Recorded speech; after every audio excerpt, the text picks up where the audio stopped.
Hello and welcome to the latest episode of The Talking Tradesman. With me in the studio today, I have Robin Waite.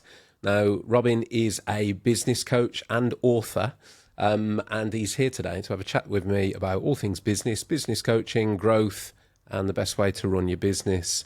The reason why for this, as we know, The Talking Tradesman is angled towards mental health.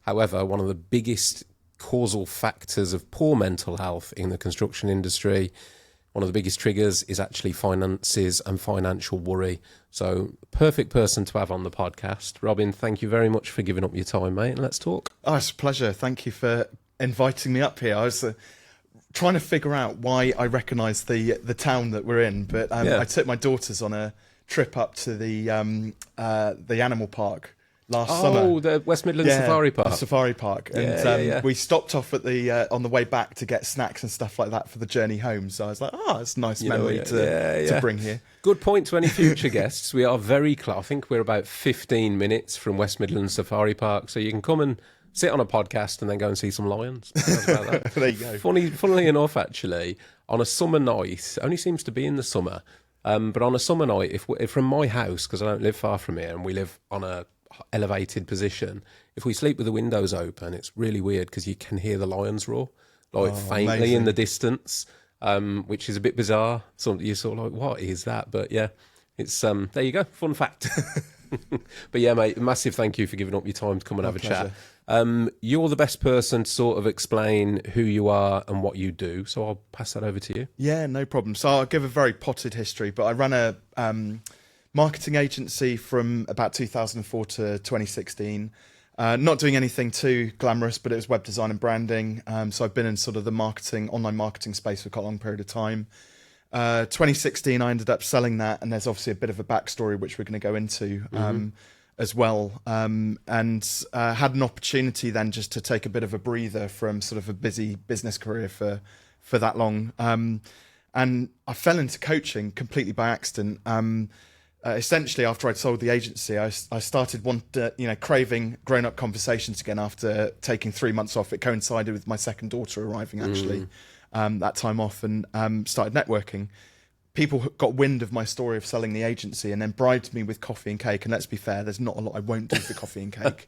You've just given away your biggest weakness. I know, put a nice slice of carrot cake in front of me and I'll do anything. So, they just wanted to pick my brains and understand how they could build and sell a business. And I didn't realise I had all of this knowledge locked away, and just the results which those people got, and it was informal. There was no money which exchanged hands. It was just informal mentoring. Their businesses started to explode. They started having all sorts of successes, and realised that I had this kind of superpower that I practiced with my own business for 12 years. I was able to essentially break down a lot of complicated business sort of stuff and make it simple enough for them to then go and grow their businesses with. So I've been coaching now I did some sort of coaching certifications. So I started to sort of take it more seriously, and then coaching now ever since 2017. Typically now a lot of my clients are sort of coaches, consultants, freelancers. Got a few trades in there as well for good measure too, but very much in that time for money sort of space. But they're brilliant at what they do. They get amazing results for their clients, but then, they get to the end of the month and scratch their head and go, well, where's all the money gone? So my job really is to help them understand, like, what is their self-worth? How do they articulate the value of what they do to their clients? From there, how do we price so that economically it all stacks up for the business and they can walk away with a little bit of profit at the end of each month as well. And really a lot of it comes down to as well sales confidence. So it's not just about jacking your prices up. You have got to be able to confidently explain to clients why, it's worth what it is. So, and then aside from the work, I have a Guinness World Record. I don't know if you knew that. I did not. Took part in the largest ever speed networking event a few years back. So I think it's been usurped now. So I have a Guinness World Record.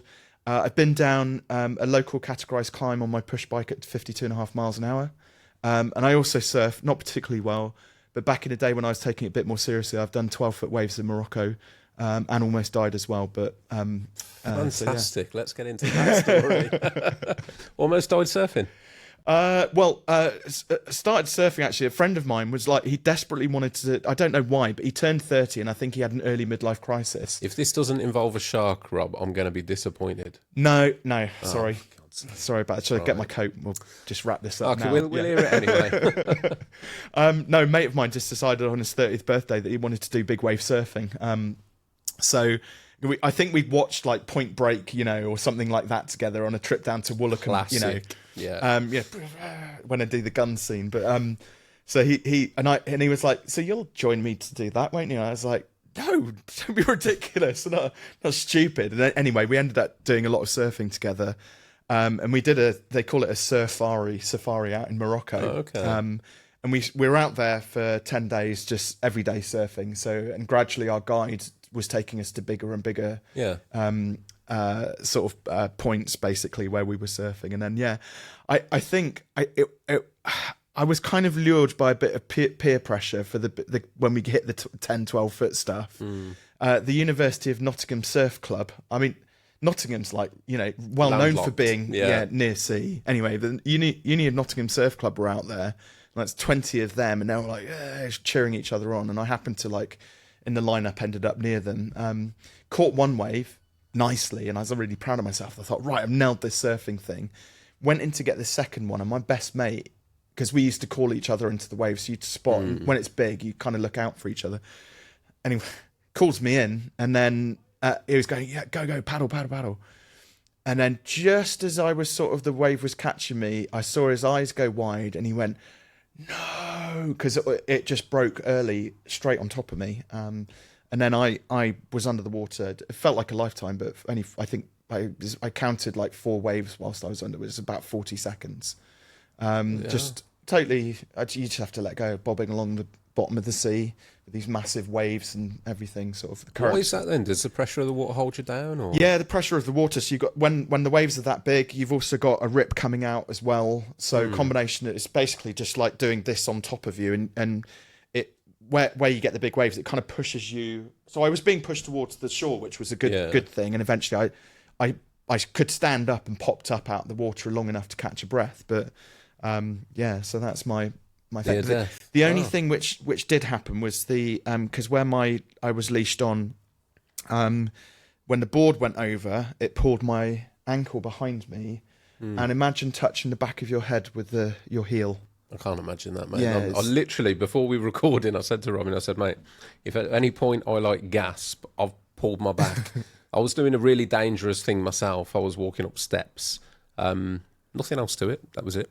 Walked up steps and my back went into spasm this morning. So as well, for you listeners, if at any point I sound a bit strange, I'm possibly dealing with back cramps, but I'll soldier through. So, yeah. Who knew steps, dangerous things. So with that in mind, mate, no, I cannot imagine my ankle going anywhere near So my that head. happened to me when I went under, the wave went over, took the board with it, and my back of my leg hit the back of my head, and I tore. There's a big muscle down here called the psoas muscle, and that ripped, and so. My mate, apparently, they were panicking, and then as I was coming out, he started laughing at me because I was literally just dragging my leg behind me up the beach, like I'd been coming out of Normandy up the beaches or something and been shot. And he thought it was hilarious. I was like, mate, I can't move my leg. Yeah, well, fair play, mate. I mean, fair play for taking it on for one, and fair play for surviving. Well, I haven't done it since. So you haven't surfed since? No, I've surfed since, but I haven't surfed anything that big since. So because it's fearless. It's not reckless. It's fearless, basically. So yeah. So the name of your program is Fearless Business. The Fearless Business. So is it Fearless Business Coach? Accelerator. So yeah. I mean, we get it in early. If anyone throughout this conversation wants to look Robin up and find you, where would they do that? I've got a gift. So, we might as well do a shameless plug, but actually it's a free gift for everybody who's kind of listening, watching. I'll send you a signed copy of my book. If you just head to fearless.biz/TYS for Take Your Shot. And literally I'll send that anywhere in the world. Anybody who wants a free copy of it, it's on me. But also I'm trying to grow my YouTube channel at the moment as well. So, just jump on, search for Robin Waite on YouTube and give it a little subscribe and a watch. There we go. So say that again. That was fearless.biz/TYS. Fearless.biz/TYS. Yeah. Okay, mate. let me know later, and if I can put a link in the episode description, I'll do that, because people are lazy and they won't want to type things in. But if they can click it, I'm not calling you lazy, but if they can click it, they're more likely to probably go. on the job with the tools, noise and things like that Yeah, going on. yeah, So, yeah. But yeah, there you go. Go and grab yourself a free copy of Robin's book. I didn't know he was going to say that, and this isn't a paid episode or anything like that. It's a complete invitation thing. So very kind of you, mate. Appreciate that. Yeah, pleasure. And appreciate you looking after the listeners. So yeah, fantastic. Well, let's dive right into it then, mate. First of all, I guess knowing the construction, we had a little chat pre-record, and knowing a few of the issues I was talking about with construction, what would you say how would you best go about describing the difference between a wage and a business? I mean, so a wage is, transaction is time for money, essentially. So the challenge with that, though, is that time is finite. So you only have a certain number of hours each day, week, month that you can actually sort of sell. So, what a common thing which crops up is people will set themselves, say, a financial target for the year ahead. And they might say, I'd love to earn 50K, for example. Now, if you're out there charging, I don't know, minimum wage now is roughly about $12.50, but most people, if they're charging £15 an hour, £20 an hour or something like that, you have absolute max, provided you don't take any holiday, if you don't get ill, if you work Monday to Friday, 8:30 till 5:30 and get your 8 hours. So that's 2,000 hours a year. You've actually limited your earnings potential, because if you're charging £20 an hour and there's only 2,000 hours, well, that's 40K. So you're never going to hit your financial target. And so, but also then if you're earning a wage as well, that's somebody else capping your earnings potential, because they say, this is what your time is worth to me. Yeah. Whereas as a business owner, you're a little bit more in control of that. Instead of building somebody else's dream, you can build your own dream. And what that means is that if you do that calculation again, and you're like, £20 an hour is only going to get me to 40K, but actually I want 50K to have a nice, house, provide for my family, all of the have nice holidays each year and take a bit of time off when I want. You can just make a simple decision, right? Well, the minimum I'm going to sell an hour of my life for is £25 an hour. If you want to work 4 days a week, well, you can start to then, do some basic sort of calculations just to work your way up hourly rates. Personally, though, I'm not a big fan of hourly rates. And I've got an example to highlight this, to sort of demonstrate it. So let's say, for example, this is going back to my sort of web design days. So I'm going to pick a web design example, and most people, small business owners, want to get a website for their business. So it will have been a conversation which is familiar. So you're in the market for a website, Russ, and you're going to have there's 3 different web designers stood in front of you. Okay, so web designer number 1 comes along, Dave. Right, Dave says, "I'll build you a website. It's going to be about 20 hours, and I'll charge you £50 an hour for it." And you think, okay, it's a bit on the steep side, but seems fair. So you say yes. I'm like, okay, let's go ahead with it. And he goes away and starts building the website. What he forgot to tell you was that he's only just started doing it. So he's not particularly good because he's not quite charging enough, but he's got a gift of the gab. He's sold more websites than he can deliver. So 3 months later, he comes back, and then you're like, well, hang on a second. The shopping cart that we wanted to put our products onto and the blog to actually promote, educate people and promote our services, where are those? And he's like, oh, well, I didn't have time to do those, or you didn't really ask for those at the start, so I'll do them, but it will cost you another 10 hours. And now you're thinking, well, hold on a second, you said it was going to be 20 hours at 50 and £1,000, and you want to now charge me extra.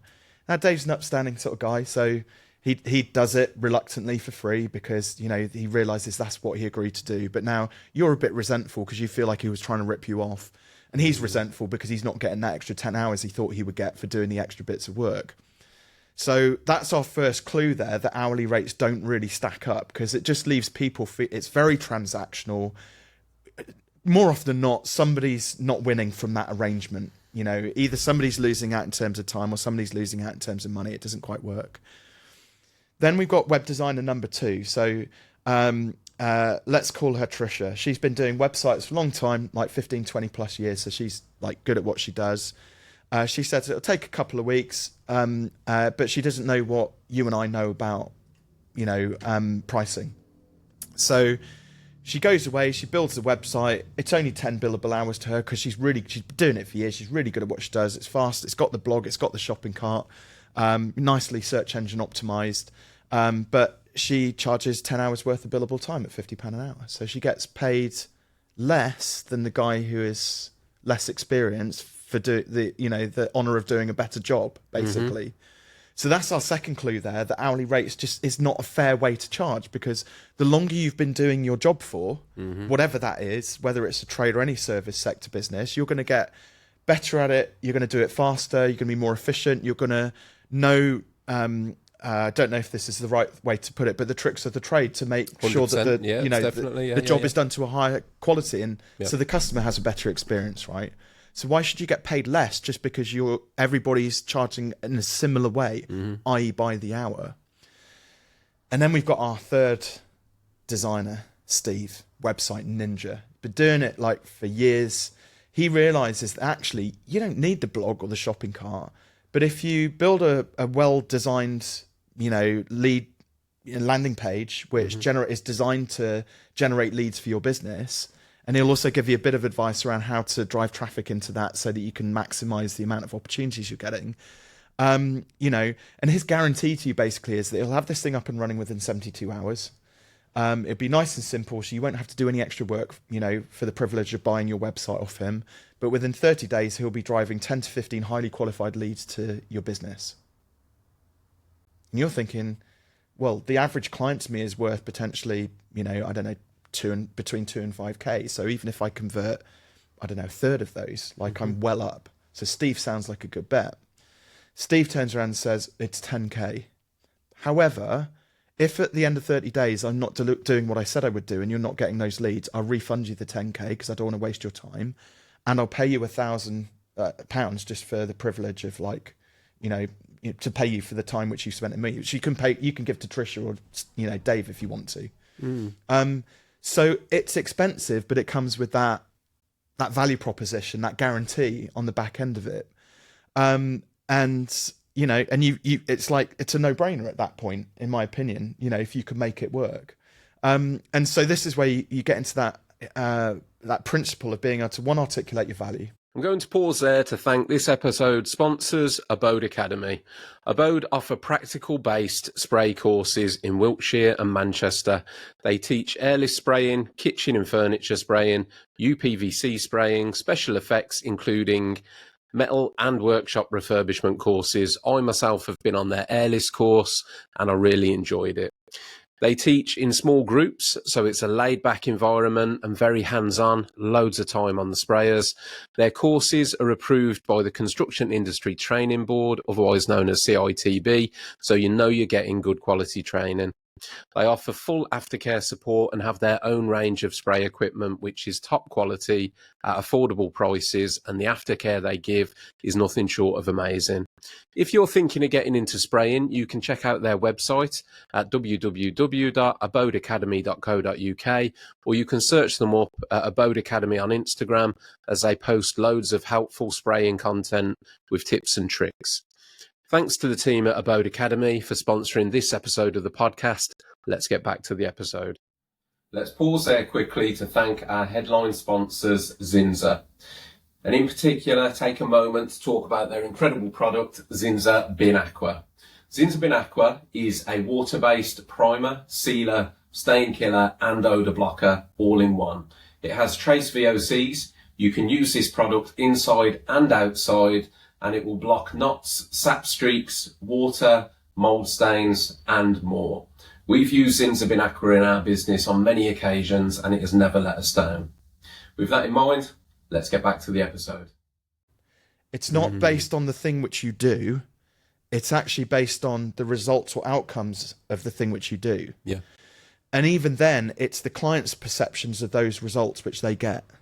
So a lot of people, when they price based on their own experiences, their own frame of reference, the arguments which probably likely happened in their household when they were children growing up. That influences how you approach money and setting your prices in a business. But But none of this is about you. It's all about the perceived value that your clients will receive when they invest in you. It's a really good point, Rob. The first thing I picked up, so I'm going to translate that into construction. In terms of one of the things that I picked up from what you said straight away was the value in your skills, i.e., I would imagine anybody out there, let's take my industry. So big thing at the moment, or one of the newer technologies in my industry, are spray finishing. So if you are new to spraying, it's going to take you longer to set up the machine, longer to do the masking up, and longer to apply the paint. You might go to a job and base your price based on that and look at a job and think, okay, it's going to take me 5 days because I'm new to this. How many people, so you know that you can convert that quota, let's just round numbers, let's say 200 a day, £1,000 for 5. So £1,000 service, you deliver the finish that is a professional finish, that's all good. But a year down the line, when you've been doing it day in, day out, you might be able to deliver that same finish, better finish, quicker, so maybe 3 days, because you've mastered it. Are you still charging 1,000, or are you going, actually, I'm on £200 a day, so I'm going to charge you 600? So most people would turn to do the day rate and then end up charging 600. So in which case, you're now charging less for better than you were at the beginning. Yeah. And that's a light bulb moment in my head where I've just thought, I bet there's so many people that, and I talked to you pre-record about one of the biggest issues, in my opinion, in construction. A lot of the audience now will be self-employed because a lot of my audience are construction based and a lot of them are small business owners.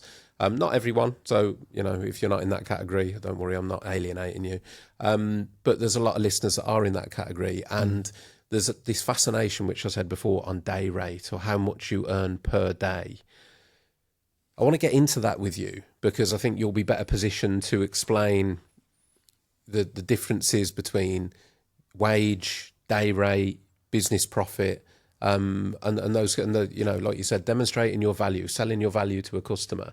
Because once again, tying it into mental health, if I said to you earlier, I know how my mental health is if I've got a spare 20,000 in the bank opposed to a spare £20, and how many of you listening can resonate with that? If you've got a comfortable amount in the bank, a rainy day fund and all the rest of it, you're just generally more at ease with life, I think. If you're living day to day and job to job, there's a massive pressure there, because if anything goes wrong, now you've got a problem. And your business profit lines, that's where you achieve that. So if you're just living on your day rate, that to me is where a lot of people come undone in the construction industry.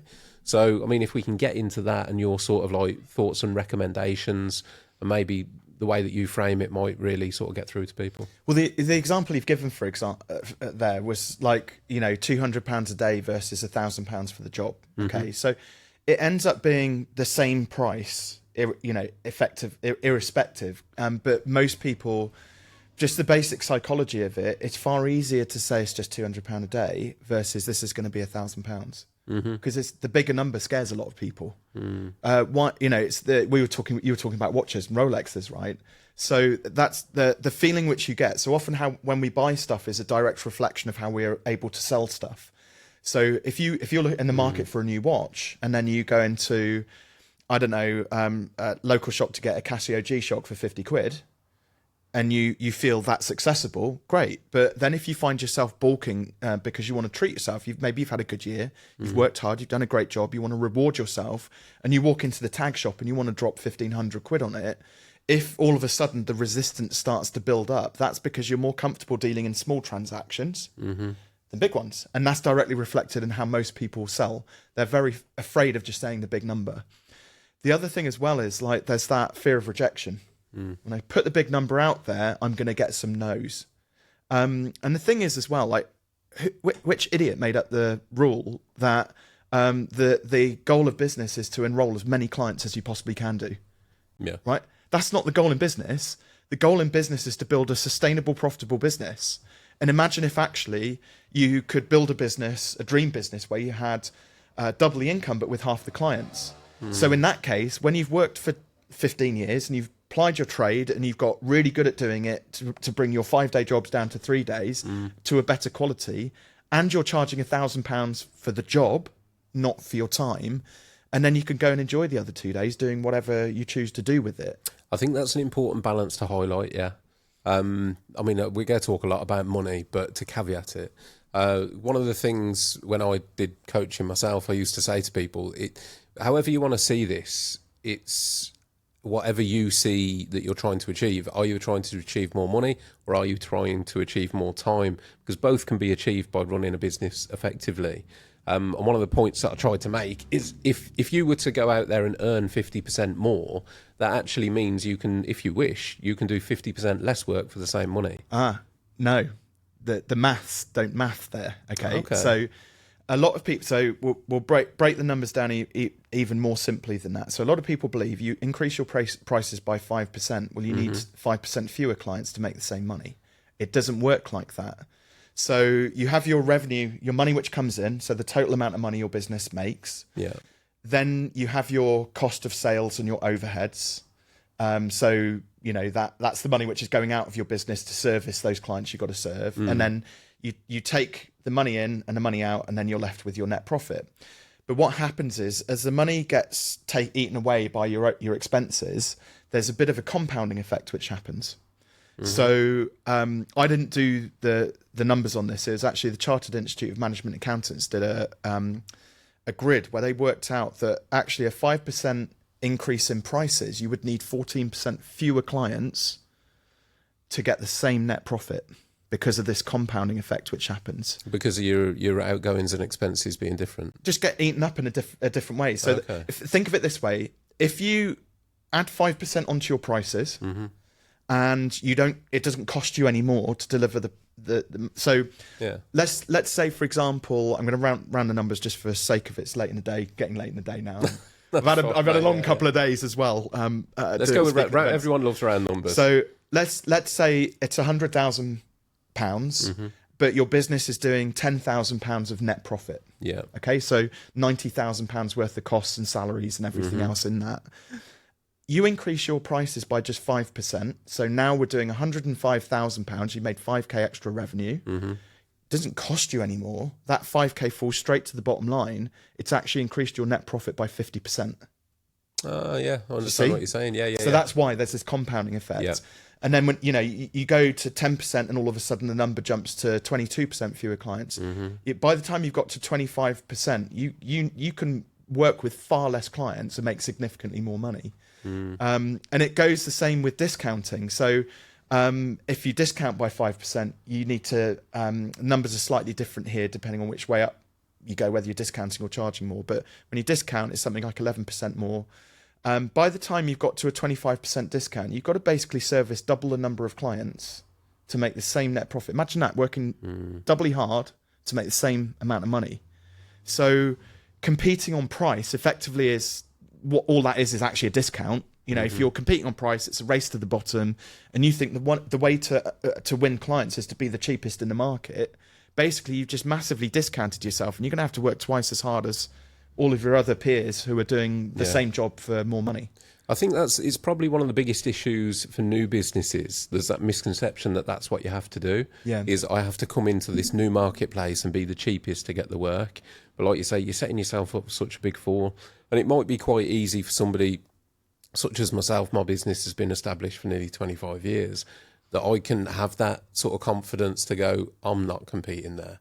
I mean, I'm at the stage now, and I've done this recently, where occasionally I still will get inquiries and they will say something along the lines of, we're getting 3 quotes, and if yours is the best quote, the work's yours. And I will respectfully decline to go and quote, because it's a waste of my time. I know for a fact I'm not going to be the cheapest. There'll always be somebody that will come in who is going to undercut whatever I come in at. I'm just not in the market to compete on those kind of jobs. Yeah. Fortunately, and I say this to everyone in construction now, there's a huge skills shortage in construction. So to me, there's never been a better time to be in it for profits, because demand dictates value. And at the moment, in my opinion, there's more demand than there is the skills, like the workforce out there to accommodate it. So with that in mind, why would you undercut each other? Because it's that fear of rejection. Yes. We go and get a quote, and every time somebody says no, we take it personally. Purely because of fear of rejection. So they're just they take it. If somebody says no to a quote, they think it's a personal thing, forgetting that actually you and your business are two separate entities. So I come from I'm quite privileged. We need to expand upon that one, mate, because that is a key point that I'm always trying to make, and I get some blank looks. You and your business being two entities, we need to expand on that. Yeah, so I've had to learn all of this myself the hard way. So my dad's very working class. He he's done a trade himself. So he actually was a carpenter at a theatre for a long period of time. Okay. Locally to us, but and he was a policeman and all sorts of things like that. My grandfather was a policeman. My mum was a bit more sort of middle class, and they've kind of worked their way up from working to middle class. So I've come from quite a privileged background, but my parents never really had a positive association with money, so I've had to learn about all of this stuff. And one of the best ways to learn is through the vehicle of your business. And I just had this thing where, like, money for me personally was always very much sort of through my 20s and early 30s, very much easy come, easy go. But in my business, for some reason, I was able to, because I love maths, I love the numbers. So I had far more financial security, stability within my business. Certainly since I've switched more into coaching, because now I understand a lot more of the psychology and the mindset behind it. And so imagine if you've got a really poor relationship with money. Mm-hmm. So if you think that somebody who owns a Range Rover looks grotesque because of the amount of wealth that's gone on that, or a smart watch, or if you find yourself making those judgments, or you find yourself telling your kids money doesn't grow on trees, money's the root of all evil, and things like that, generally that's a sign that there might be a poor relationship with money going on. And you can have all of your wobbles with money going on, but imagine then if you've got your wobbles going on with money, you bring it into your business, then your business is going to be easy come, easy go. Money is the root of all evil. Your money will come in and it will just disappear, and you'll be having the same problems you've always had with it. But cash in a business is like oxygen for a human being. And it's your job to build really stable foundations for your business so that it is open to accepting and bringing in that cash. And I always say to people, right, that no business has a cash flow problem, because the money's flowing in, it's flowing straight back out. There's no cash flow problem there. There's two problems. There's a making more money problem and a keeping that money problem. Yeah, cash right? retention problem. Yeah. So I trained myself to, first of all, build really stable foundations for money within my business, because I ring-fenced it, mostly from Mrs. Waite, let's be fair, who has some spending habits and likes Mulberry handbags and things like that. Maybe she'll watch this, maybe she won't, but she knows she's got that. But anyway, so when I used to show up with my money worries, it was easy for me to go, right, take off the money worry hat and put on my business owner hat and be, right, let's feed the business oxygen, give it cash and ring-fence that cash. And then I go home and have my wobbles. Recently, though, I've been able to now start, because I've got a bit of financial freedom with my businesses, been able to translate across that into my personal life and start to understand sort of personal wealth creation and things like that. But yeah, your business deserves money. It deserves the cash. It needs the cash in order to keep things stable. There's a great author called Simon Sinek, and he talks about, or one of his books is called The Infinite Game. And as an observation like that he made, most people and business owners especially, they seem to play this game of like short-term wins and losses. Clients saying yes, cash coming in, I'll spend that cash on my salary, bills come, and it's like this constant like short-term wins and losses. It's coming and it's going, it's coming and it's going. But actually, when you think about it, the goal in life and business is to stay in the game for as long as you possibly can do, right? You want to kind of even out all of those dips, like peaks and troughs, so that you can stay alive and stay in business for as long as you possibly can do. Who are the tradespeople who probably win a majority of the jobs, right? When you look at it, they've likely been around for the longest. They get a lot of their work perhaps through referrals and word of mouth, because they do such a fantastic job, because they've got the skill and the experience. I can guarantee they've probably got the most number of Google reviews, or, this is a couple of websites, aren't there, where people will leave reviews for trades. And what's interesting about it is they're probably the most expensive in the market as well. And yet, surprisingly to many, they're still able to get clients from that, customers from that. So you can be the most expensive in the market and still get clients. But but it all starts from having that positive mindset around money and protecting your business and keeping it alive. And that means like making more profit, basically. 100%, mate. I'm so glad you said that. The point of you can be the most expensive in the market and still win more work than those that are at the bottom in terms of their pricing structure. And there's truth to that. I've been in that realm for a long time now. And it comes down to your customer demographic, and it also comes down to the way that you translate your value, which is something else that you said, which once you get the right customer, because that's the other thing, the fear of saying no, and this strange concept that you have to take on every job and inquiry that comes your way. A lot of tradespeople will be like that. They'll look and think, oh, I can't really make much money on that, but I need to do it. I need to do the work. There's a real fear that if they turn around and reject a job, that will look negatively on the business. But the reality is not every job is for you, you know? It's a really important point, because there's people out there that so good at their job, but when it comes to running a business, that is a job in itself. Yeah. And there's so many elements to running a business: your bookkeeping, your money, your advertising, marketing, the way you present yourself, your sales. There's so many elements that I don't think enough people really consider when they say, I have a business. Yeah. You know? And it's, I think a lot of people end up kind of putting themselves into, shoehorning themselves into just being an order taker. They think they have to take every single job that comes along, right? Yes. Yeah. I had an interesting, one of my first clients, they actually bought a shed business. So, and one of the first conversations we had was, I had to kind of gently just kind of, let them down, unfortunately. But one of the first conversations we had was him saying, I'm a really good salesperson because like we're converting like 80% of the jobs that, the shed quotes that we're getting, we're converting like 80% of them. And I was like, we'll dig into this, because I don't think it's because you're a good salesperson. Because, I mean, he was similar age to me, and bearing in mind this is a good sort of 8 years ago, and he looked haggard. It looked like he'd aged like 10 or 15 years like beyond where he was at. And so, we're talking like, so they would sell, it's like typical shed you put at the bottom of the garden, and they would go in and they would help sort of lay the slab. Then it was a kit which they would bring in, and on average they were selling these sheds and the slab for like 300 quid each. So is it any wonder they were converting so much? You do the maths on that, right? Yeah. And literally they would, it was a slab and a shed every day. They'd go and do a slab one day, go to another site, put the shed up, come back to the, once it's set and everything. And I was like, okay, why don't we double the price of your sheds and see if that's true that you're a good salesperson?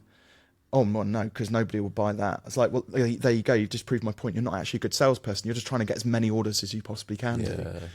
And actually, what happens? I said, look, just tell me about like a project which you've done where you couldn't believe you got paid as much as you did on that job. And he started telling me about this person where they converted one of their larger shed kits into a home office. And this is before lockdown and all this sort of thing, when everybody then had a home studio or garden office, whatever. And they converted it, and, they hadn't priced it on because he had no point of reference. He just said, oh, it's a bigger building, so with more parts, components to it, so I'll charge more money. And I think he charged 6K for this thing. And it was beautiful, actually, like real, really sort of good at what he did. So I was like, well, why don't you do more of those?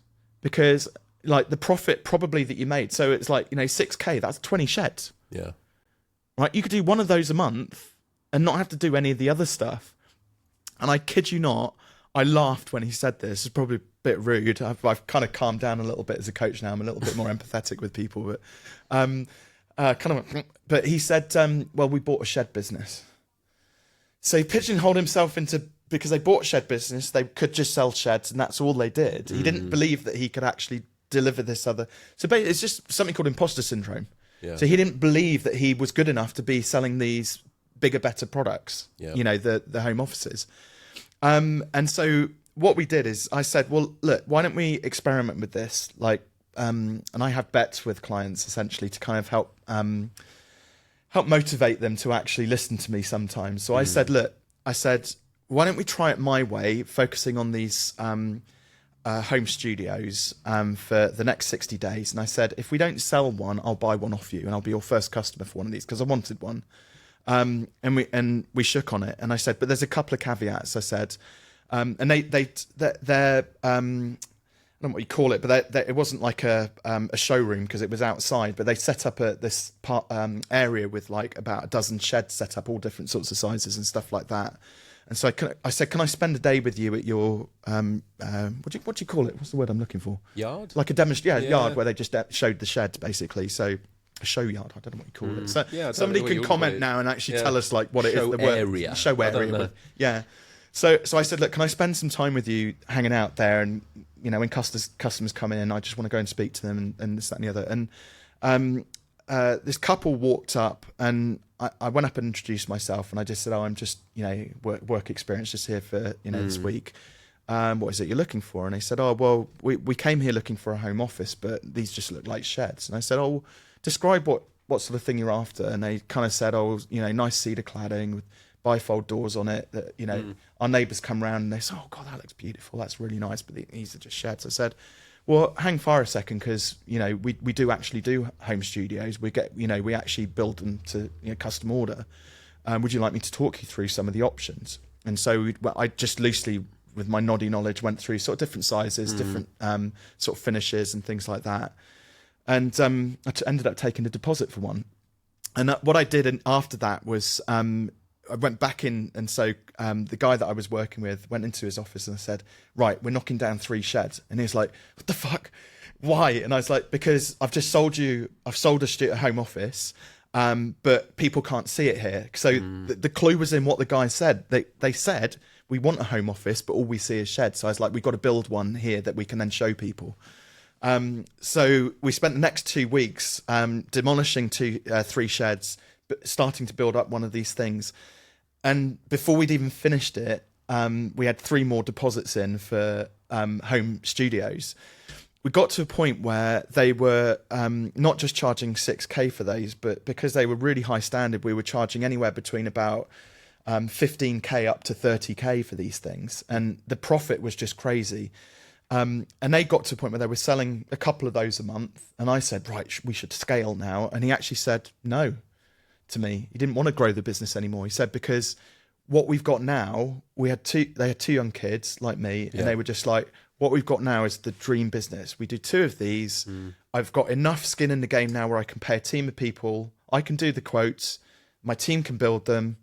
And I get to spend a vast majority of my time now with the family doing the school run and all of that sort of thing. I don't want to grow the business any more than this. Now we had the conversation about, well, you could just buy more build more teams, and and he's just like, no, I'm happy with this. There is, there's a limit, Rob, isn't there, where you kind of go, well, you've got to stop somewhere. I look at the big names out there. I actually, funnily enough, in my decorating business, I work for the parents of Ben Francis, as in Jim Sharp. Yeah. And I had the conversation with his father. I hope he wouldn't mind me repeating it. But I asked that question. I said, what keeps him going? Because to me, I look at it from the outside and I go, the amount that is now worth, don't need to work again. Yeah. But it's external to that. And apparently the drive is they want Gymshark to be as big as Nike, as big as Adidas, world-renowned brand. It's nothing to do with money. But to me, when it comes to being a business owner, I've always got to caveat that balance thing.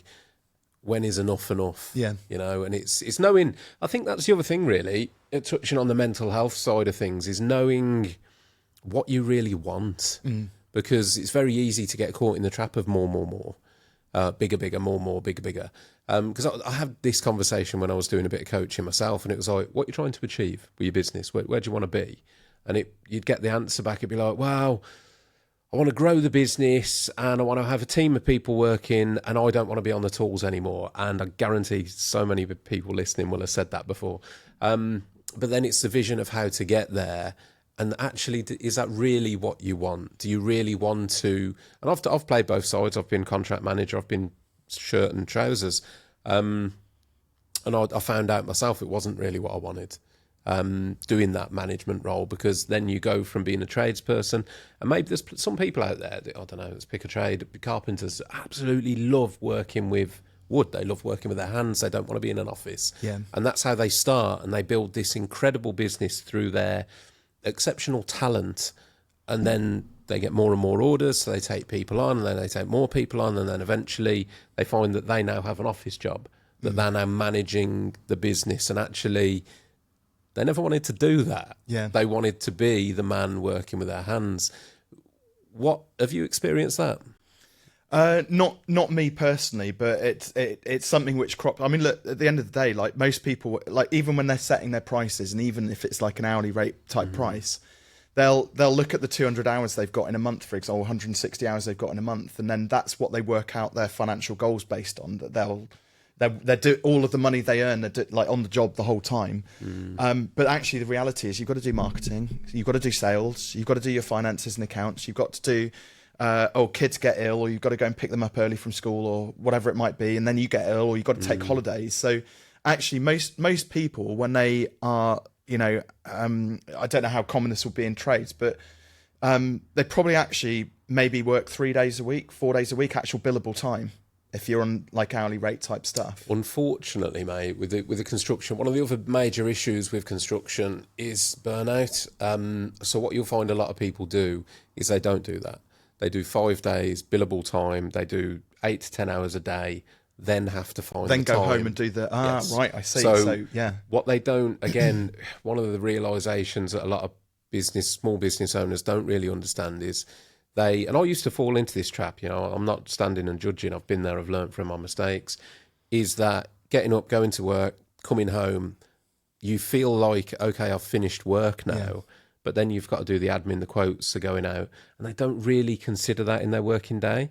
So when they're there going, okay, well, I've set my target on X amount a day, let's go with the 200 again.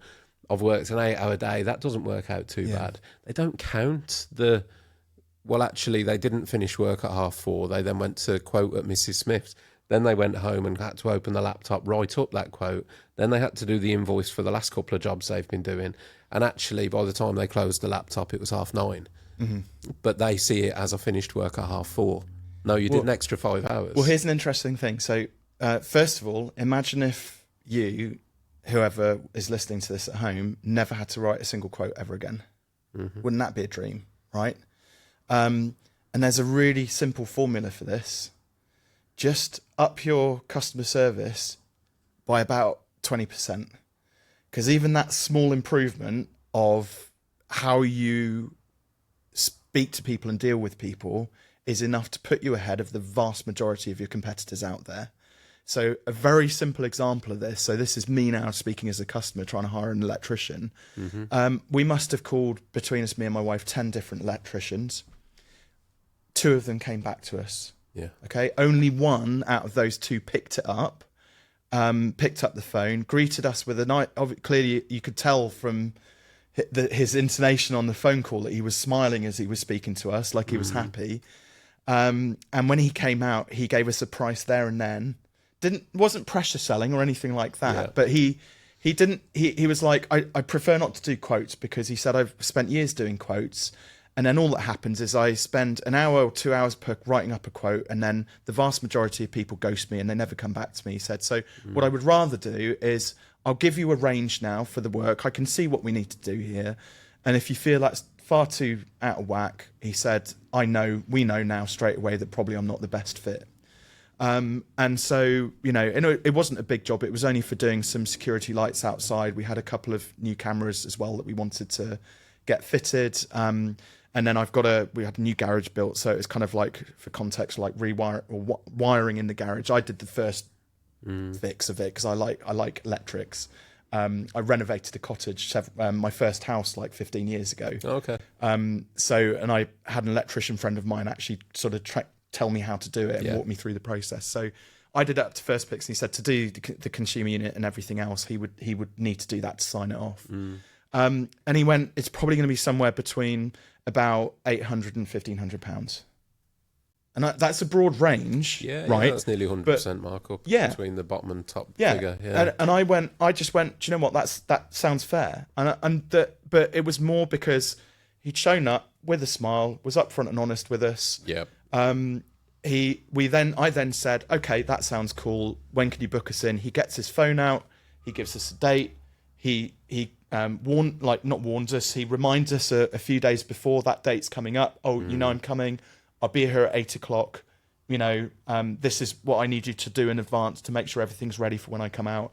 He shows up at 5 to 8, you know, well dressed. It's just that little extra touch of professionalism, good customer service, being upfront and honest. And, you know, actually when it came in, I think it worked out to be about 1,300 quid. And I felt that was great value for money. And you know, even now, so he's now our dedicated electrician. We are never going to have to look for another electrician again unless he gets hit by a bus. And I'm so grateful. But those other 8 electricians that we tried to get in touch with, and the other guy was nice, but went away, promised us a quote, and it never came. So I wish I could say that's a story I don't know, mate. Honestly, there's a pandemic of, I would probably should have used a different word, but there's a whole issue with that. And I get it so much myself with new inquiries from customers. You get the same thing. Oh, we've tried to get hold of somebody, but they'll come out. And I don't understand that. Like, can I poke the bear a little bit with this? Mate, actually, go for it. Yeah, poke so, away. So I stopped drinking a couple of years ago, but I still like to go down the pub. And I took Wilbur, my dog, for a walk up to our local. And there were two guys in there, clearly trades. So they had all of their work gear on, and all they were doing was bitching and fucking moaning about their work and clients and this, that, and the other. And oh fucking hell, it's never been harder to make money these days. You know, I'm just not getting the jobs. And they just, and I was like, I can guarantee those were 2 of the 8 people that don't bother getting back to people, that just, you know, and I hate to say it, that is pervasive. If all you do is pick up the phone and show up on time when you say you're going to show up, you will get probably double the jobs that you're currently getting. Yeah. And then when you get that extra demand that you're creating for yourself, because you're just, you know, being a decent human being, you can then start to command higher fees, charge your worth for the jobs that you're actually working on. Yeah. And that then it creates this really virtuous cycle, because that just builds your confidence around, oh, I'm getting yeses. Yeah. Or even when people say no, it's done in a courteous, nice way. Look, you know, imagine that scenario where actually me and my wife had in our head, £400 to do it, like a couple of days work, right? Going back to that way. And then they said that, and, you know, the person sees that our eyes pop out of our head because it's vastly out of whack. I can see actually that feels like that's a bit too much then. What did you have in mind? Oh, it's, you know, we thought it'd be a sort of few £100, £400. Oh, well, actually, we're a little bit adrift of where we want to get to. But if I layer on these guarantees, or, you know, if I do it to this quality as standard, and you get this outcome from it, so, you know, basically if I do the work and I don't ever have to come back, you know, I work until the job is done. Do you think you can see yourself paying a little bit extra for that? So all we're doing is we're anchoring them into quality, instead of time or anything like that. Yeah, I mean, in the trades, I think it's a real keen sales point, is that a lot of people's fear factor is the cowboy. You know, they fear if they haven't used you before that, oh, am I getting a cowboy builder? Am I getting a cowboy tradesperson?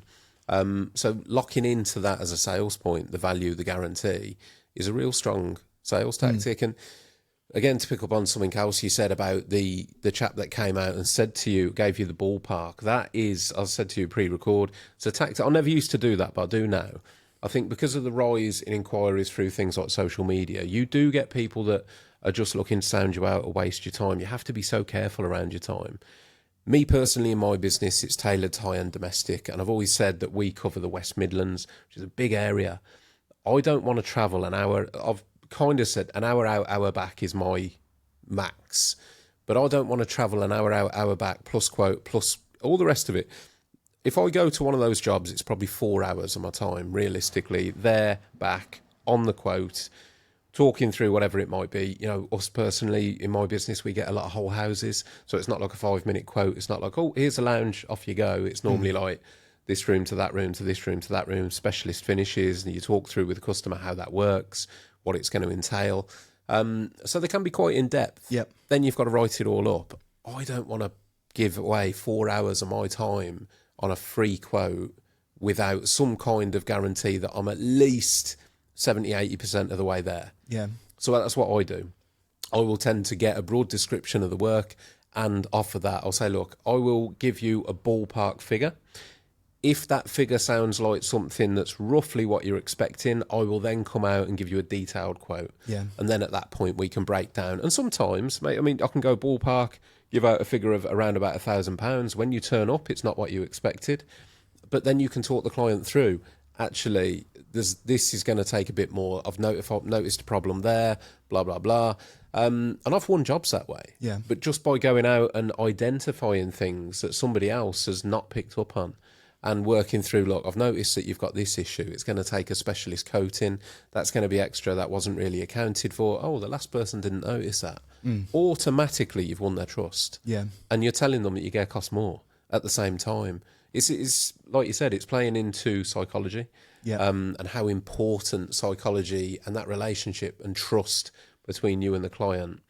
It's what value monetarily that a client will put on trust. And a lot of the time, with the right client, it's a lot. There's one really simple filter. So what you're kind of talking about there, so they're qualifying questions effectively, which you're kind of asking in advance to see whether there are any red flags that the client's kind of giving off. Because again, the goal isn't to go and like win like every single deal that you're doing. You know, because lo and behold, you're either going too cheap or you're too eager, and then the customer ends up being a bit of a dickhead, pain in the arse. Because you've rushed to get to the sale, right? Yeah.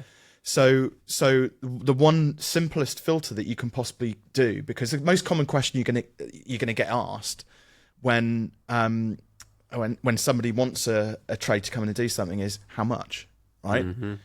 If you don't tell them immediately, the customer will start to give some signals as to what type of a buyer they are. And so it's really common actually in a lot of small businesses for people to jump onto WhatsApp or Facebook Messenger or wherever it is they find you, or even jump into your email and say, right, we need this electrical work doing, like how much is it? And then the electrician will try, like, because they're eager for the sale, they'll start like trying to solve that problem in email or Messenger or WhatsApp. But all you do is you just say, actually, it's not my process to give prices away on Messenger or on email. Can we have a quick chat? No, just give me. If you get the no, just give me a price.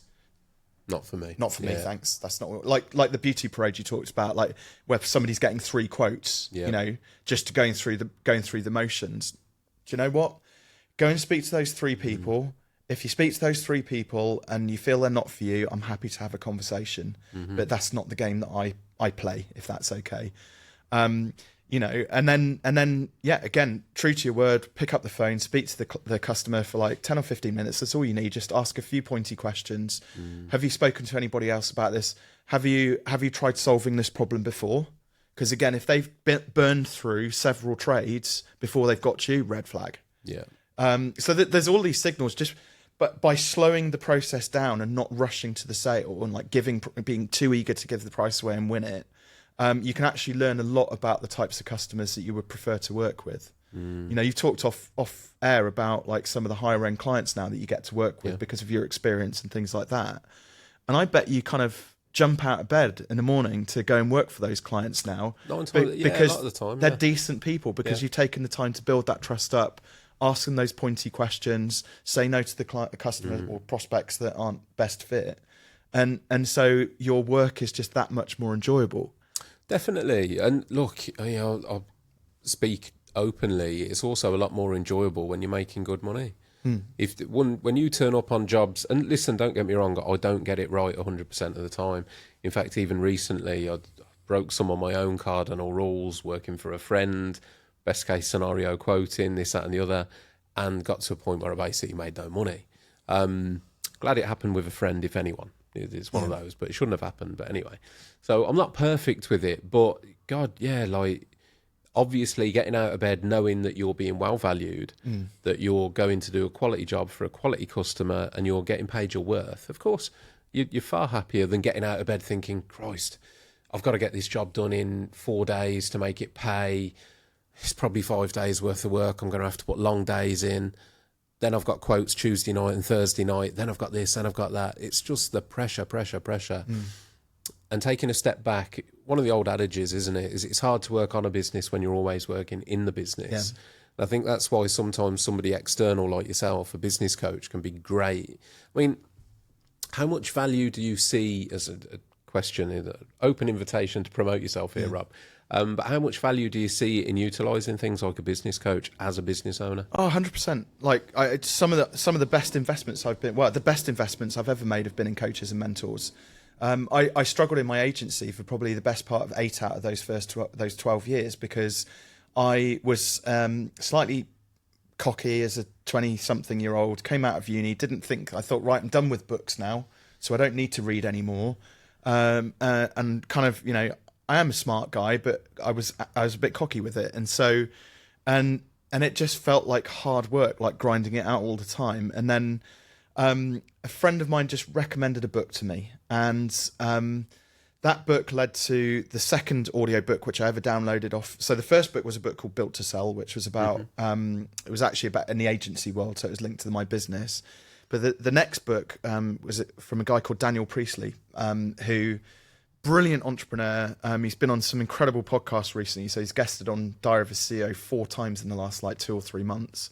Wow. Just lovely guy, sickeningly smart. And I read his book, Entrepreneur Revolution. I attended one of his events, and then I got involved with this mastermind. So it was a course basically for 10 months where we got in a room full of people, had to travel down to London for it. And I doubled my revenue during that year that I did that course in my agency. I published my first book as a result of that. I started getting opportunities to speak on stage and my first appearances on podcasts and things like that. And it was through that mentoring, business coaching sort of way. Yeah. The thing is, though, that a lot of people don't understand the difference between a coach and mentor. So I think it's quite important to probably say that. So yeah, sure. Traditional coaching or pure coaching is where you ask well-formed questions. And the idea is that you've got all the answers in you, Russ, and my job is to draw those insights out of you. So, because you've got the answers in you and you know what to do, right? A mentor, however, on the other hand, is a bit like they've got 10 years worth of 10 years on you, all of the extra experience. They've had the results, so they know all of the ins and outs of it, and then they just kind of tell you what to do, basically. So I'm halfway between both. I have the pure coaching training, but I've been in business for 21 years now, so I kind of know what is the right direction to go in. And I liken it to like coaching is a bit like imagine you go to your doctor and then the doctor asks you a load of questions and you come out not knowing like what's wrong with you because they ask you loads of questions and you should find it. And then you go down the pub with your mates, right? And you tell them that you've got this problem and then they just vomit unsolicited advice on you, unqualified as well because they're not doctors, right? So that's the difference between like the mentor and the coach. And most people just want to be told what to do, quite frankly. Like if they know it, like just go out and bloody tell us. But I discovered coaching like sort of 8 years into my sort of entrepreneurial journey, totally transformed my life. But then my business then started to accelerate quite quickly. We grew to about it's only a small local agency, but got to about just shy of £250,000 and a small team of 4 people. I was between daughters, so my eldest daughter was about sort of one and a half ish, and my second daughter, we were about 3 weeks out from her arriving, so we had 2 planned cesareans because they were both breech. And 3 weeks before I was out with my cycling buddies, and this is when I went down the hill at 52.5 miles an hour, and I broke down. Not the bike, I fled to tears when I hit the bottom of this hill, partly probably because of the adrenaline and everything. But did you mean to do the 52 mile an hour? Yeah, Okay. Because what had been happening is road bike, yeah. And there's a couple of hairy moments at the bottom where I went over it anyway. What had been happening was over the previous 18 months, as the business started to scale, you get like sleep debt, just slowly accrues. You lose 10 minutes here or half an hour there, or go out late with your mates, and then you have to catch up on like a full night's sleep. So all of this stress of managing 180 customers, team of 4 slightly dysfunctional people, probably because they're managed by me. It just crept up on me, and it all came out when I got to the bottom of that hill. And my mates were like, Jesus, Rob, are you all right? And like, clearly not. And I was like, guys, just give me a bit of space. Like, buy me some coffee and cake, and I'll come meet you at the cafe later. Coffee and cake theme. And I actually ended up next to a railway line, not through any nefarious reasons. I hadn't gone there to do anything. But it was actually a quiet place, you know, when the trains weren't rushing past. I went there usually just to think about life and stuff. And a train went past, and the first thing I thought to myself was, well, you're not going to do that, clearly, the thing. So what are you going to do? And in that moment, I was like, I just realised all of the late nights, you know, because we used to do like all-nighters to get client projects over the line. Everything was about, got to do everything because the customer's always right and this, that and the other. And like, what people don't tell you is there is such a thing as a bad customer, a bad client. Right? Oh, God, yes. You know, and Yeah, when you get absolutely. one, I don't like forget about the fucking money. If somebody's given you deposits and things like that, life is too short. Just give them the bloody money back. You'll get it back eventually, because that's just the weird way that the universe works. But get out of Dodge and go and find some great customers to work with. Do you know what, Robin? That potentially is some of the best, no, not taking any credit away from the other advice, that is maybe one of the best points that people can take away, particularly in the construction industry. You don't always see the red flags until you're there. And sometimes the clients are very well aware of their own red flags and they hide them until you get on the job. I mean, perfect example of that in my industry, a common one, a lot of people will resonate, is you get we're not that fussy people. So you get, one of my biggest gripes is going to do a quote, and I always try and gauge a customer's expectations, because with my industry, it's a finishing industry. Like, for example, this room, if I was to decorate this room, I could decorate it 10 different ways for the same decorative finish. And what I mean by that is I could spend months getting it perfect. Every single detail, absolutely perfect. Great, I'm happy to do that if you pay me for that finish. But 99.9% of clients are not going to appreciate that. They're not going to appreciate me going into a standard room and saying, well, the quote for this room is 10 grand, because you want utter perfection. They're not going to appreciate that. So 99% of customers want a great finish that can be achieved for maybe a couple of grand, right? We're fine with that. The problem is the client that tells you they want the couple of grand, and then when you start the work, turns out they want the 10 grand finish for the 2 grand price. Yeah. And some customers are very aware of that, and they're very good at hiding it. I refer to it as the people that, you know, you wouldn't go to a car garage and buy a Fiat and expect to drive out in a Ferrari, but some clients do. Yeah. And those ones, don't be scared to walk away. Yeah. You've got to stand your ground on it, because I've seen people firsthand, particularly in my industry in decorating, and they get utterly broken down because they think exactly that. Again, poor money management comes into it. Maybe they've took a deposit. Maybe they've spent that deposit. Maybe they haven't got that deposit to give back because they took it 4 or 5 months ago and there's been a cash issue, and they've, you know, it's in, out, living hand to mouth. Yeah. They see the deposits as their own money, and then, you know, it just spirals, Rob, doesn't it? Because then you start the job, and then even if you finish the job, you're already down what the deposit was because you've consumed it already, and you're constantly chasing your tail. But yeah, it's really important advice, mate. Do not be scared to walk away from a bad customer. They are out there, they do exist, and it is not worth your mental health. Well, I can nearest damn it guarantee that pretty much every single person who is listening to this at some point, like, will have taken on a client for the sake of the money. But imagine that you had, I don't know, a rainy day fund of 5k or 10k or something like that. Would you have actually taken that client on if you had the safety net of, you know, some savings, right? Because you, for every £100 that you brought into your business, you stuck 10 quid of that into a savings account that you couldn't access easily, right? So you would start to feel far more empowered to say no to those customers who you got those little, you know, and it's just a gut instinct. Sometimes you're just like, you get spidey senses kicking, like, this something doesn't quite feel right here, but I need the money, you know. But if you don't need the money, you listen to that and you go, actually, I can probably take this or leave it today. And more often than not, like, it shows up like 2 or 3, you know, days or weeks later when they've worked with one of your mates, and your mate's like tearing his hair. I go, oh my God, this is the worst customer ever. And you're like, did they used to drive this car? And was it that person under 33, whatever the road? Oh yeah, I went round to quote for them and I decided not to take it. But you know, I had maybe 3 years ago, maybe 4 years ago now, I had a customer, and they hid it from me, relatively locally. I won't name any names, but went to quote a job, and there was a little tingle when they said that the last decorator they'd had to get rid of because of the quality of work. But I kind of agreed. Like they showed me some of the work, but you never know the full script. Like, I don't know what they'd asked for, what they'd, you know what I mean? But I looked and I thought, yeah, it's not really up to scratch. We can definitely deliver better. Long story short, I'll cut it down. It was a long story, but we quoted in the entire house. We left the job way before that.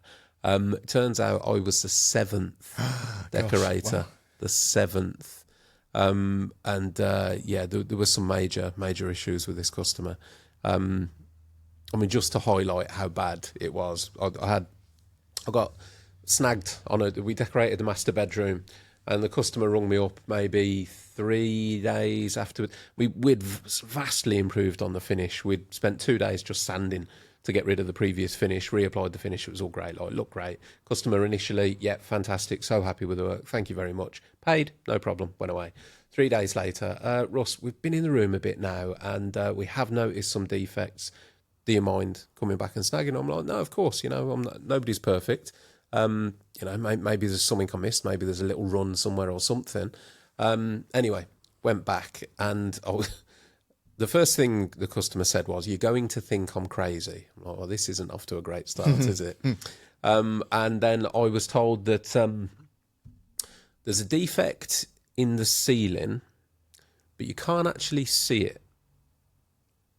Right. I worked that one out. I was like, right, I'm looking for hidden cameras, you know what I mean? I'm like, right. And then she went, the thing is, there's a bit of a ripple in the plaster, and at about 6:30, when the sun comes through that window and hits it at that angle, you can see it. I was like, oh, right, okay. I said, well, can you see it with the lights on, the lights off? She was like, no, it don't make any difference. You won't be able to see it till 6:30. And I'm like, right. And she was like, well, can you do something about it? I can show you roughly where it is. Could you like resand it or skim it over with filler or something? And I just started laughing. I didn't include the position of the sun in my quote. Yeah, basically, I just started laughing, and she went, "Do you think I'm crazy?" I went, always agree with the client. I found that's quite a good way to, exactly. you know, I do actually think you're a bit crazy. Yeah. I was like, of course. I was like, no, but it does seem a bit extreme, if I'm honest. And I certainly hadn't quoted for, you know, inspecting the room at all different times and all different light levels. Anyway, long story short, we kind of resolved that issue. There were a few things agreed, but that was one of those jobs, though. Went along, quoted the job, was told that they wanted a good standard of finish, but they weren't, quote the words, weren't that fussy. Right. Those were, and I used that back. And I called a meeting on the job. I said, can I have a meeting with you and your husband? And I said that. I said, can you remember when I came to quote, and the words that you used were not that fussy, and I'm now being snagged with, I quote, invisible defects. How more, and I mean, to be fair, the husband kind of just was like, it's not me. kind of situation. But yeah, I left the job with a big smile on my face. It was like, was it like just, you know, 2 winks if you're okay? Was it that sort of situation with the husband? Pretty much, mate, yeah. But that was one of those. I just turned around and I was very open, very honest, and said, look, obviously it's not what Have you heard from the husband recently? Is he like, you know, you checked in on him just to make sure he's okay? Because like, ironically, he's gone missing. Like, do you know what, Rob? I heard from the wife again. We're talking maybe 18 months down the line to ask if I'd go back and do more work. No. So no, I'm sorry. I'm too busy. Oh, when are you booked up till? About 2090, if you're asking. Just absolutely not. I mean, I kept it amicable, professional, and left on good terms. Yeah. But I just said, look, it's not what I quoted. I can't, you know, I'm running a business, not a charity, essentially. We can put the level of work into these rooms that you're now indicating that you want, but you're literally going to go from a quote that was maybe £800 to about £5,000. I can't take that deficit. If this is the case, let's just call it a day here.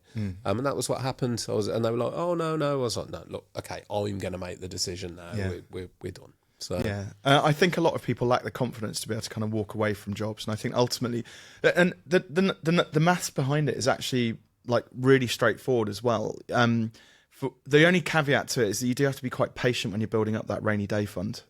So, for example, I always recommend people try and get to a point where they've got 3 to 6 months of their daily expenses sort of saved up. So, you know, if you're spending, I don't know, if you're spending 3k a month on rent, looking after the family, food and everything else, all of the other stuff, how could you get to 9k? And typically for 3 months worth of rainy day fund, it could take you 3 years to save that up. But it starts like, when do you plant, when's the best time to plant an acorn? 10 years ago. Well, the second best time is to start doing it today. And I think there's also this thing of like, because we see people driving around in flashy cars and with like, trust funds and expensive shit, we think that that's what we need to model. That's all we see on social media these days. And I think what that's meant is a lot of the people in this generation, and again, I'm sorry if I'm poking the bear a little bit here, but people are too proud to earn a tenner, earn and save a tenner. Like £10 too small for me. It's like small fry. But imagine if you saved just £10 a week. That was where you started from. And then, you learn to live off, net less than £40 off, your monthly spend. And then once you've got used to living off £2,960, okay, well, now we're going to up it to £20 a week. And then gradually over time, because part of it is just about building the muscle memory up and the habit of just setting that money aside and starting to train.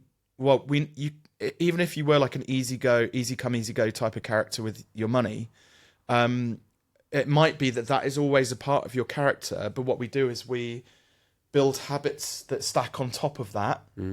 So we've got the two. We've still got the easy come, easy go type of person, but we've also got this other habit where we're sticking away the £20. And over time, that habit starts to almost reduce the power of this habit. So this one becomes more important to us. And we start to identify, without trying to sound too woo-woo, but we start to identify as a person who saves money, because it's about security, it's about safety, it's about all the things which come with it. There are many sort of like, you can trick yourself mentally to accommodate it. The way I've done it personally is so I'm not a limited company, but in my mind I am. The business and me are two different entities. So I see my business profit essentially as my rainy day fund, because that's not mine. That's my business's money. And I'm not happy unless my business is earning money and I'm earning money. But that's where the difference is. I mean, for example, a couple of months ago, we've got expensive dustless sanding systems. One of them we've had 4 years, been a great servant to the business. It broke. There was not a part of me that went, 500 quid to replace that. Christ, that means, I can't go out this weekend, blah, blah, blah. No, that money's in the business. Like, the business profit pays for the new tool. The business profit, the van's in for an MOT next week. Anything that needs comes out of the business. It doesn't come out of my pocket, and I don't feel like it's I don't resent it. I don't spend it is the other thing, because there's also that temptation where you might go, well, actually, my personal life, something's gone on, or booked a holiday, so that account over there is looking a bit low. I'll just take, that one's looking good. We'll just take some out of that.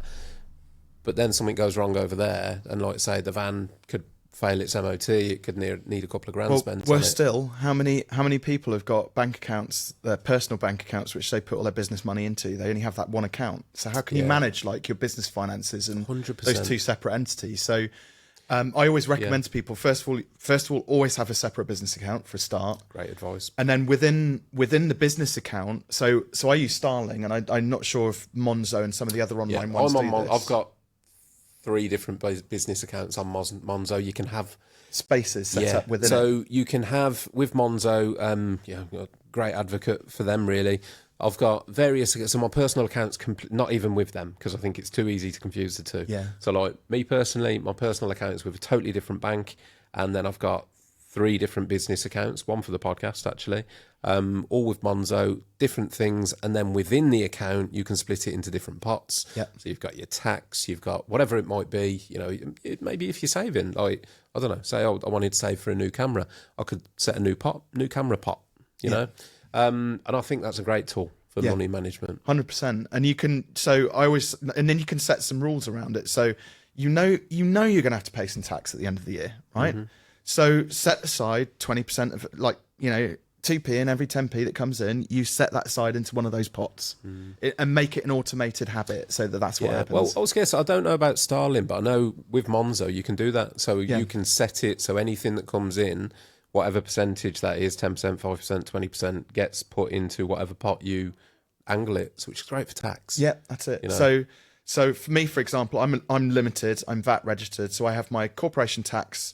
I have my PAYE and NICs because now I've got a small team again. Obviously, I pay myself payroll, and then I have VAT as well, which kind of goes into a separate pot. And then this is where you can have a bit of fun with it. I have my fun pot. The fun pot. So so what happens is every time I spend, let's say I spend £9.50 on a transaction, Starling automatically takes the 50p, multiplies it by 10, and puts that into my fun pot. So £9.50 goes for the transaction, and then £5 goes into my fun pot. And then typically over the course of about a quarter, probably shows how many transactions I'm running through my business. Maybe it's too many, but I save up £1,000 in my fun pot. Okay. And so I can then, so my tax and everything is all taken care of. And obviously, I mean, I don't have machinery, so I'm just a service business. So I don't often have to replace stuff, albeit I needed to buy a new iPad for the business because my one was like way too old and battery was rubbish. But the fun pot means that I can buy a new camera for my YouTube videos, or I could pay it to myself if I want to, have a little bonus for myself if I choose to, so that goes, pay myself that way. Or I can just keep the fun pot building up. Like at the moment, I've got a picture if I want to get a DJI Osmo. And I've got one. Osmo 3. My accountant's thankfully really good, and she's helped me to justify how I can get a drone through my business to make some YouTube videos, basically. Oh, so is that you're after the drone? Yes, yeah. Oh, okay. Sorry, the DJ. It's the what's the drone called? So the DJI Osmo is the little handheld camera, isn't it? So I've got one of those. Yeah. But no, I want to get the drone, the Pro 4 or whatever it's called. I can't remember what it's called. Anyway, but so yeah, it's just basic money management that means that you don't get any surprises. The amount, I mean, again, this will be something which I'm sure everybody has experienced. And you get to the end of the month, and your accountant, here's your profit and loss statement, and by the way, you owe the taxman £5,432. You're like, fuck, bloody done it again, haven't I? Wouldn't it be great if you could get to the end of the tax year having stuck that money away, and he goes, £5,432, and you go, oh, fucking brilliant! I've got £7,500 in my tax pot. Yeah. And you get a bit of money back, like as a bit of a bonus, right? It's but this is where it comes into it. People will justify it however they want to, but they'll start, cost of living, everything's so expensive, can't afford to put that money away, I need that money. There we go. If you get to the end of the month and there's not enough money there, put your fucking prices up. It's actually really simple. Yeah. Now, I probably that's very flippant. Look, there is a process which you have to go through. I don't think it is that flippant, Robin. I've said this before, and again, it does sound harsh, but if what you're charging does not cover those things, so whatever you need as a wage, your tax and your outgoings for your business is failing. So if it's not covering those things and you're having to work at such a low rate and you're concerned and you don't think you'll get any work and business, you might actually be better. This is really, to the point, but you might actually be better working for somebody else. Yeah. You might be better going and getting a job, PAYE, as a tradesperson, or whoever might be listening, because if you can't cover those things, why are you doing it? Yeah. It's far too stressful, and you give far too much for it not to positively impact your quality of life. Yeah, and I probably said that very flippantly, put your prices up, but just take a moment to, if people are listening to this and they had like an immediate gut reaction to me saying put your price up, and they might be thinking, oh, it's all right for you because that might have been one of the reactions. Look at where the gap is. Why is it hard to see yourself putting your prices up? Is it if you're finding it difficult to have those conversations about talking about higher numbers to clients? Well, there's a skill gap there. You haven't learnt how to articulate your value to the customer. Maybe you need to upskill in terms of sales training. So I'm going to make some really broad generalizations, but please don't hate me for this. But rather than playing on Xbox or going down to the pub and sinking 6 pints with your mates or whatever else, sitting down and watching, I don't know, Made in Chelsea with your partner on the sofa for 3 hours every night. Go and watch 3 hours of YouTube videos from some of the best sales trainers that are giving this knowledge away for free. Like, tool yourself up on, mental skills, mental agility to get better at selling. and to better articulate your value to your customers. You can go back to Xbox once you've learnt how to do those things. Let's pause there a moment to thank this episode's sponsors, Q1. Q1 are a premium masking solution. They offer the ultimate choice for professionals that demand perfection. Whatever you're painting, Q1 tapes deliver clean, sharp lines every time. Q1 tapes are designed for superior adhesion and easy removal, leaving no residue behind. We use Q1 tapes in our business all the time, on every job. In addition to the painter's tapes, Q1 offer a range of surface protection technology, solutions and accessories. You can cover things like worktops, hard floor and kitchen units with a range of Q1 protections. Using Q1, your projects are going to look professional and the results will speak for themselves. Q1 is available at all of your favourite stores and online at q1tapes.com. Thank you to Q1 for supporting the Talking Tradesman podcast and helping us raise mental health awareness in the industry. Let's get back to the episode. And I suppose some credit where credit is due. Obviously, people who are listening to this for that exact reason. So you're already doing it. I guess there's a lot of people out there who aren't. I guess the conversation I wanted to tailor it to the most are the people that would be listening, thinking. Also, there's positive affirmation, which is good. So the people that are out there doing well that go, I do that, which is nice, reinforcement. But it's more to the people that are potentially some tradespeople in the UK, in my opinion, are some of the hardest working, salt of the earth, humble people out there. And it really does break my heart to hear and see people struggling with their quality of life, their mental health, burnout, because they haven't got that knowledge around business. And it's no slight on them as a person or character, because ultimately, unless you're told these things or learn these things or taught these things, you don't have that knowledge. You can't have it. Nobody's born with business knowledge. And it's constantly evolving as well. And I refer to it a lot of the time when it comes to behaviour and actions, and I refer to a metaphorical toolbox. Like, as you go through life, you're constantly getting new tools to use in life. And business is exactly the same. If you haven't got that tool, you don't know how to use it. So it's like, I don't know, the difference between having a handheld screwdriver or a drill.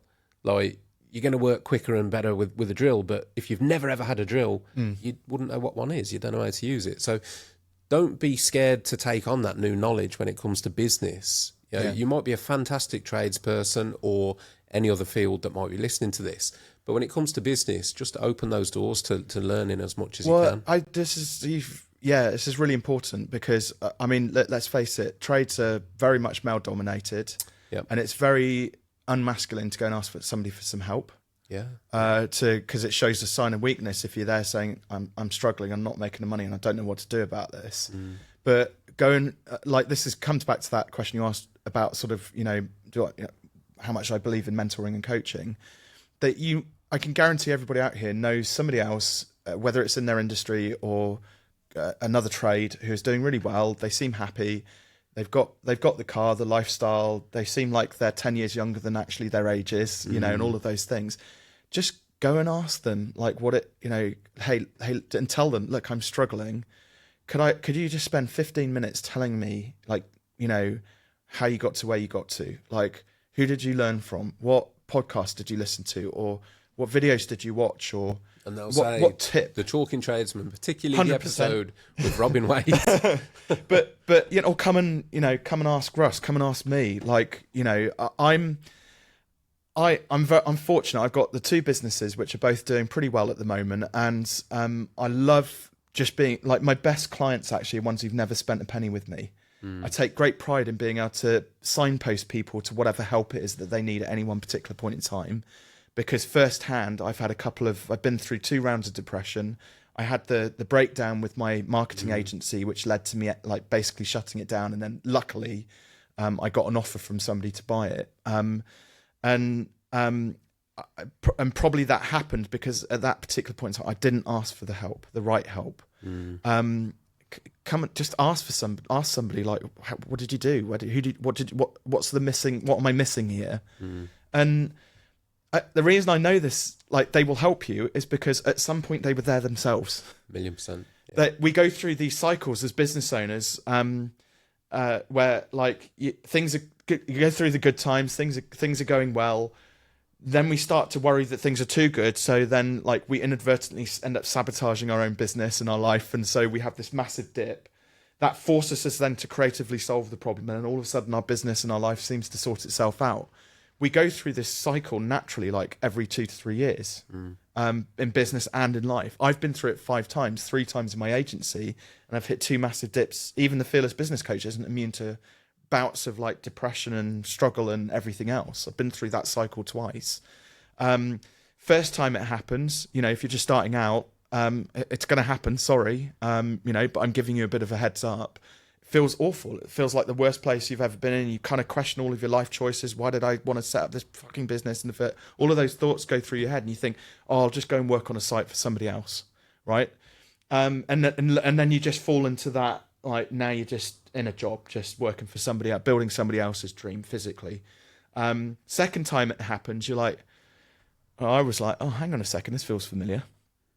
So it kind of could see myself going through this process. Third time it happened, I was like, oh, right, here we go again. And then now with my knowledge around sort of coaching and psychology and mindset and various things like that, the fourth and fifth time, so the 2 times it's happened in my coaching business, I've broken my business on purpose because I made the game get in and out of the dip as fast as humanly possible, because I know it's shit and I don't want to spend a lot of time in it.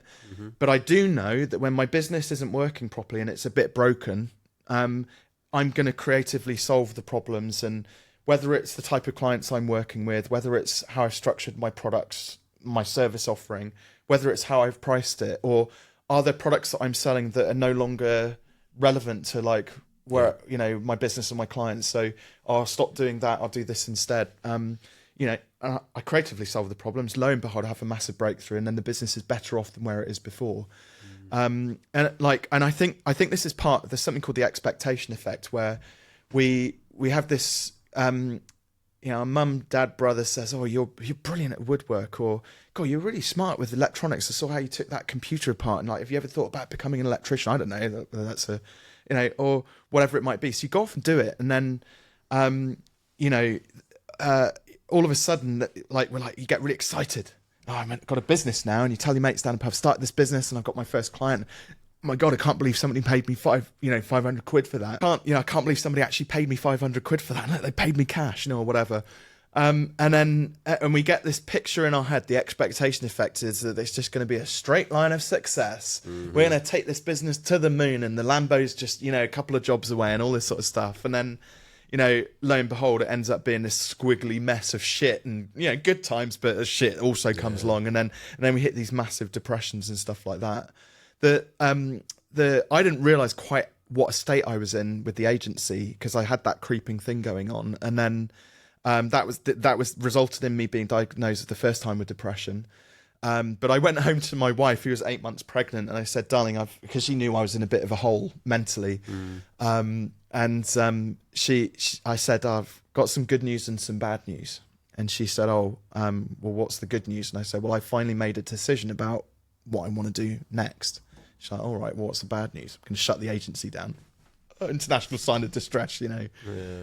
But it was the best decision I ever made, because what it did do is, I was going to enjoy my paternity leave and extend it, because I did the typical thing with Poppy. You know, she came along, I took 2 weeks off, went straight back to work. I did that, yeah. And I regretted it so much. I was like, right, next time around with Soph, I'm going to try and take off as long as I possibly can do.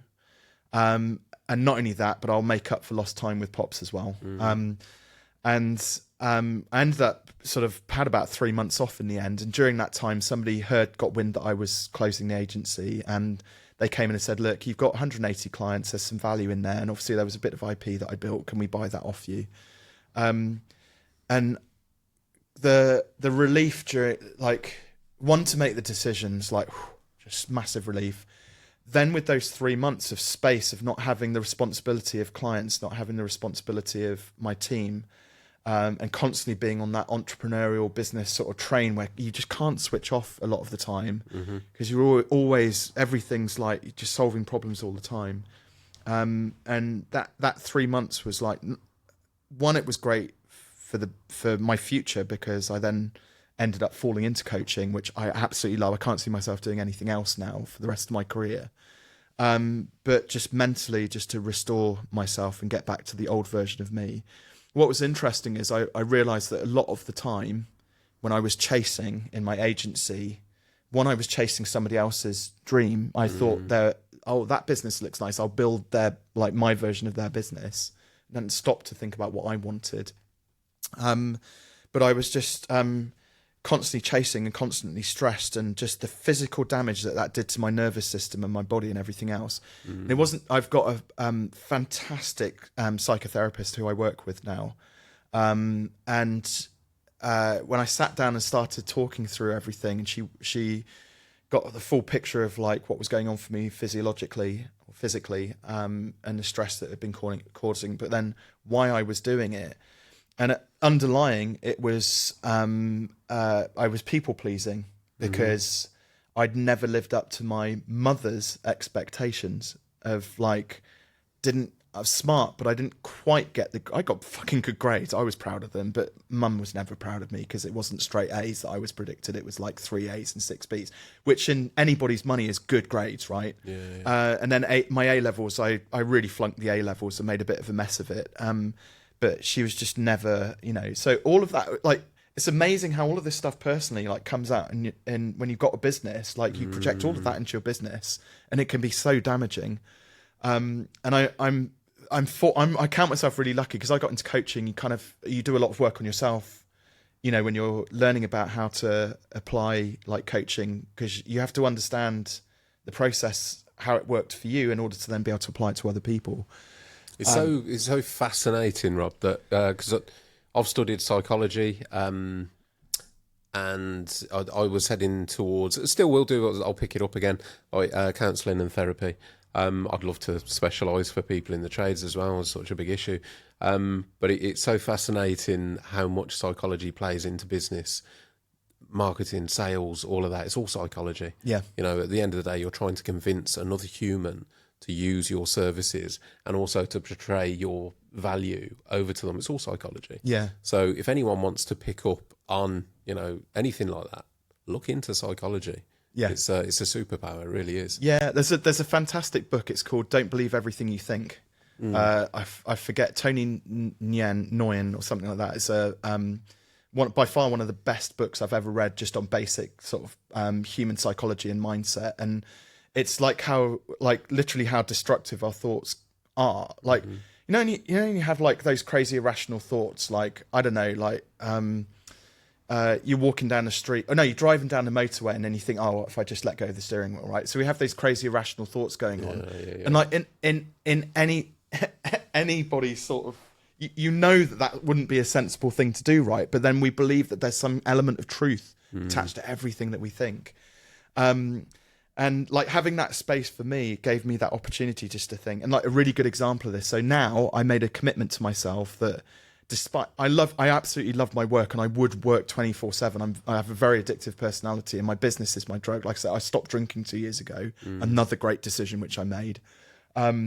But so I would work in my business 24/7 if I could. But about 3 years ago, I was like, right, I'm not working Fridays anymore, because I want to be around to pick up my girls, like ease my way into the weekend. Because I was having that very typical, like busy week, even with what I know, there's still stress associated with it.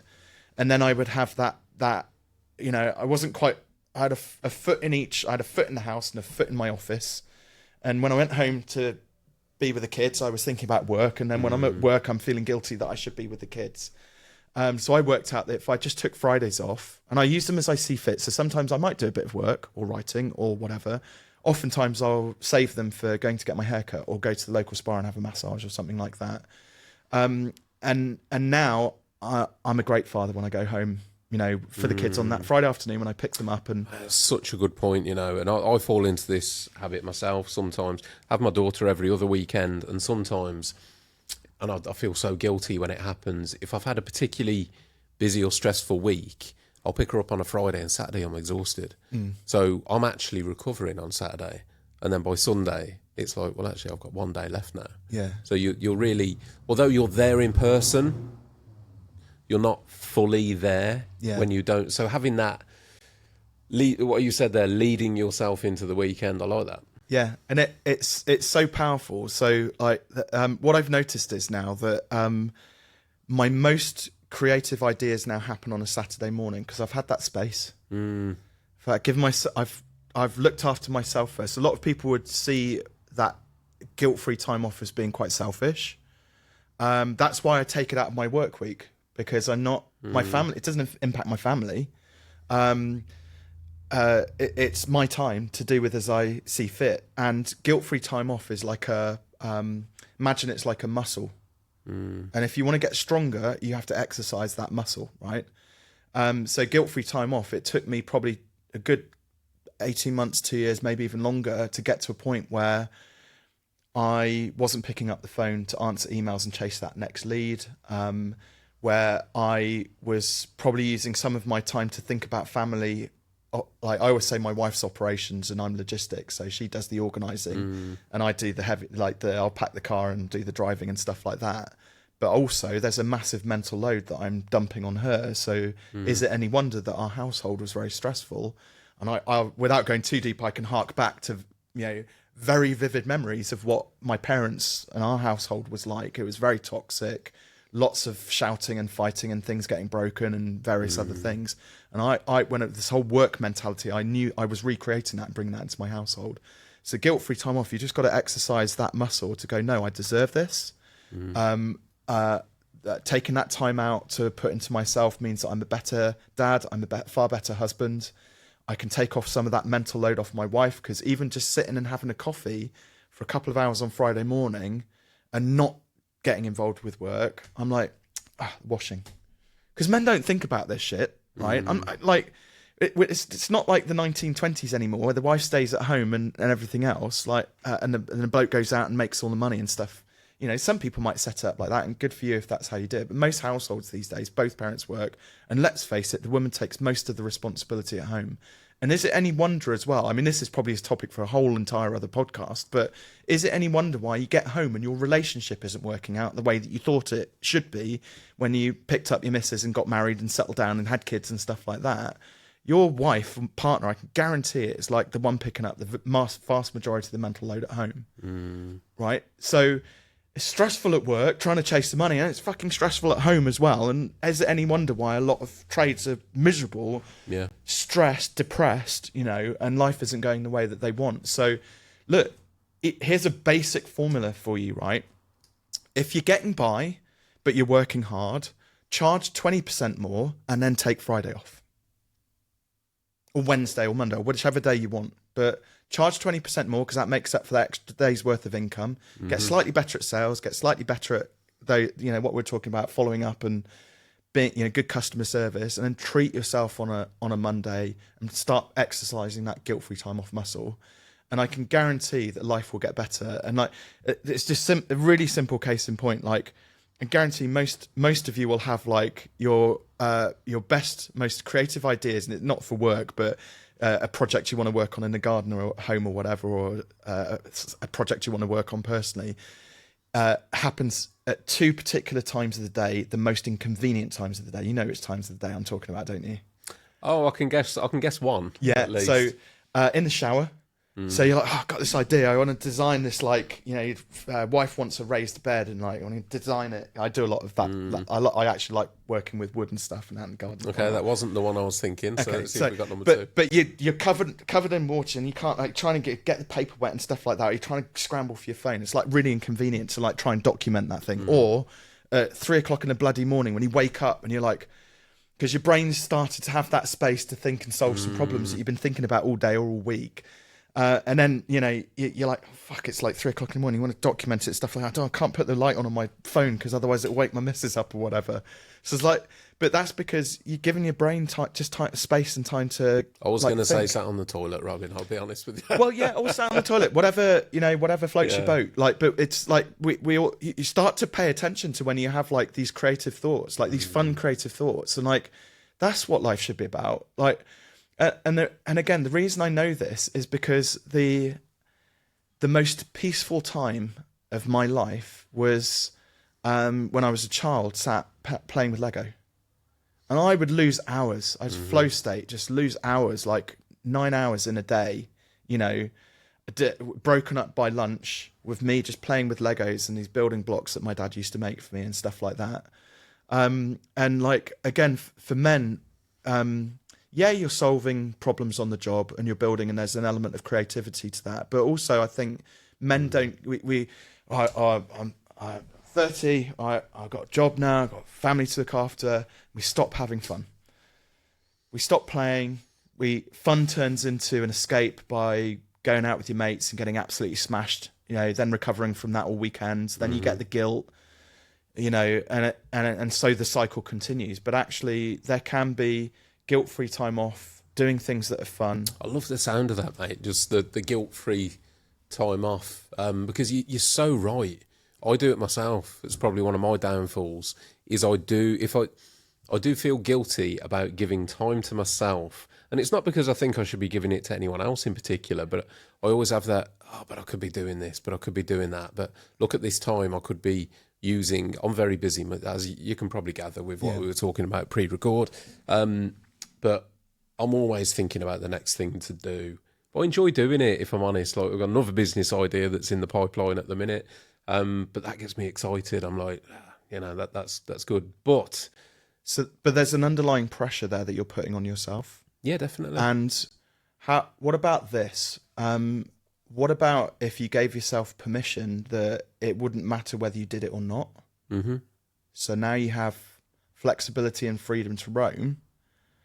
You don't have to give it time to think about it, because that is also creating a stressed response in you. Mm-hmm. And it happens if and when it happens. Yeah, true. Does that feel a little bit easier? Of course. Men find it really hard to let go because we're... I know I said about the Xbox earlier on in the conversation, but a really simple question, just a bit of introspection or self-reflection would be just to say, why am I spending so much time on the Xbox? It's not harming anybody. It's not. It's not a massive problem. And I know some people will say, I do it because of the escape. Right? Mm-hmm. That's interesting. What is it that you're trying to escape from? The job, the wife, the responsibilities, and things like that. Why? It's just like why I ended up giving up drinking, because one day I had a bit of help. There's a great book called Alan Carr, The Easy Way. I don't know if you're familiar with it. So he did the stop smoking and stop drinking. Not Alan Carr, chatty man. This is a Dr. Alan Carr. But I kept on finding myself walking past our drinks fridge, and out of habit, I would open it up and pull out a beer. I'm like, don't need that. What I need is probably a glass of water. But I'm like, why am I doing it? And it was purely out of habit. And then I just started to think about what is it that drove that habit to get to that point where I'm pulling the beer out. And then I was like, yeah, I'm doing it because I want to feel different about the life that I have created for myself. Mm-hmm. And it was a problem. And it's, everybody will have different reasons for whatever their vices are. But if you just can pause for a moment and then just like, why am I doing this? I think that, mate, that again is such a powerful thing to do, is actually give yourself some introspection as to your current position in life, what it is that you like, what it is that you don't like, and then focusing on what you can change. Because one of the most basic but true sayings out there is no change without change. Mm. So if you're not happy with your life, whether that's because you're stressed or whatever, just have a think about why that is. Why am I stressed? What is it? Is it the hours? Is it the home life? Is it the business? Is it money? Is it whatever? What is it? And then break it down. Just work backwards. Well, what can we do? What can we try?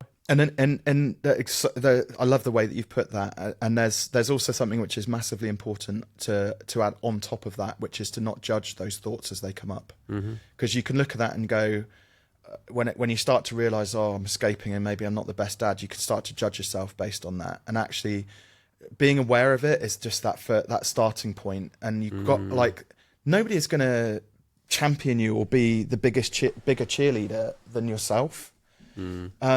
Nobody's going to save you. Nobody is going to like take away any of that pain or whatever's that trauma, whatever's caused you to be, reaching for a drink or disappearing off into the Xbox for 5 hours at a time or whatever it might be. You have to figure that you have to be, let's face it, grown up enough, mature enough to just ask the question, not be judgmental, and then you make a decision. You have to decide on what actually. Some people are comfortable with like the discomfort. They're like addicted to that, and that's hard. That's like hard work to get out of that situation. But most people, when they reflect on like what it is that they're unhappy about, they do want some kind of a change. And but there's a reason why. If you look at the way the word decide is 2 parts. So D is to remove and side is to kill. So in deciding something, you're killing off. So if you decide to do one thing, you're killing off another thing. So in actual fact, if you decide to stop drinking because that's the thing that you're using as your part of your escape, you're then choosing, and because of whatever happened in the past, you're then choosing like the opposite of that. And that's a hard choice, because like if you're 30 or 35 or 40 or even in your 50s or 60s and still challenged by this stuff, you've got all of that baggage that's built up there. It's hard to lose that. Oh, mate, I think some people do go through their entire life without ever introspectively examining why they behave the way that they do. My dad was so unhappy. My dad was so unhappy. He retired at 67. He died at 68. And I swear most of that was because the jobs that he had, and he was an alcoholic. That in that year he realised that he hadn't been living for 67 years. Wow. And when I say alcoholic as well, this isn't just like. So he had a job in education for a period of time, and then when he got retired out of that in his 50s, he wasn't allowed to go in to clear his desk out. My brother went in to do it, and we found like several empty bottles of whiskey in there. Oh, really? And this isn't like the 1960s. We're talking like this, it's not that long ago, relatively. I kind of like feel sorry for him that he kind of had to live with that all his life. And I never really knew what it was that caused his sort of his depression and anger. Mostly that was his outlet. It's a lot of the time, mate, it's like pulling a thread. I went through the experience myself, early 30s. First time I acknowledged mental health. I've talked about it a lot on the podcast, but went through a divorce after the back of what was nearly a 10-year marriage, and started to look at myself and my behaviour, and then pulling the threads. So going, well, there's a problem behaviour there, but why do I do that? Yeah. And then go back and like, well, I do that, say, when I've had a drink, but why am I, and why am I having, why do I feel the need to have a drink? Yeah. Why have I got to do this, got to do that, got to do the other? And it's fascinating once you start to pull the thread and you go back and back and back until you reach the root cause, because quite often symptoms build upon symptoms. So the root cause of an issue, whether it's a mental health issue or just something, trauma that's gone on in your life, you tend to treat that with a behaviour, but then a behaviour can build on a behaviour. So you have to kind of pull back and follow those footsteps backwards and go, okay, so there's a behaviour there or something in my life that I'm not really happy with. So why do I do that? Oh, well, that's because of that. Well, there might be something before that led to that. Yeah. And before you know it, but you have to keep going until you get to the root. Because without treating the root cause of any issue, it's going to manifest itself in another way. It's quite a common thing in treating mental health issues. Not to knock it, but say the NHS, the prescription treatment they have is CBT. Yep. Cognitive behavioural therapy, which is a great thing to do, but doesn't tend to focus on the cause. It will focus on a symptom. So, throw one out there. Maybe somebody's suffering with OCD. They'll treat the OCD with CBT. There's a lot of letters being thrown out. I should have picked something else. But they'll treat that with that, but they'll treat the symptom, not the cause. Yeah. So the cause is maybe 5 steps behind, and they'll cure that symptom, and then it will manifest in another symptom, and you just find that things get moved around. So, you can get people that might have referred and bring it into the real world, drinking because of a trauma in their past that they're trying to escape from. So they stop drinking, and then they substitute that with drugs or smoking or extreme sports, or, the gym is a keen one. A lot of people go from, whether it's bad lifestyle choices, drink and drugs, and then they go, well, I'm going to the gym now, but then they can actually become addicted to that, and that can become an issue because, they go off the deep end with that, and then maybe that turns into steroids. You know what I mean? It's like you're bouncing around everywhere trying to mask something, and some of the masking things are toxic and some of them are not, but unless you treat the thing you're trying to mask, you're always going to be trying to mask. I think that's the best way I can describe it, really. I had a friend of mine actually my mate who called me into that wave that tore my psoas muscle in Morocco. I had a I'm not sure if I'm going to share this or not. I'm going to share it because it's important and it's really relevant. So my wife and I had a Barney, and because my dad was very angry, my thing is I've worked very hard not to bring anything physical or shouty into the house as best as I can. I know sometimes it happens, it's life. I don't beat myself up over it, but this one particular time I was just really riled up, just lots of stuff going on, and I left. I walked out of the house for 4 days, and my mate asked me. He's also a psychologist, as well, which helps. He's actually a child psychologist, so maybe I've got a very childish brain and it's very effective on me. I don't know, but we kept in touch whilst everything was going on, and he was worried about me. And I remember sort of day 3 rolls around, and I'm still not at home, trying to figure stuff out. And it was kind of it was like Christmas, New Year sort of period a while back. He asked me the best question. He said, "Robin, do you want this to be part of your story?" And I was like, oh. No. I was like, no, because my instant reaction was, no, I don't want this to be. I don't want my kids to have remembered that Dad walked out and never came back.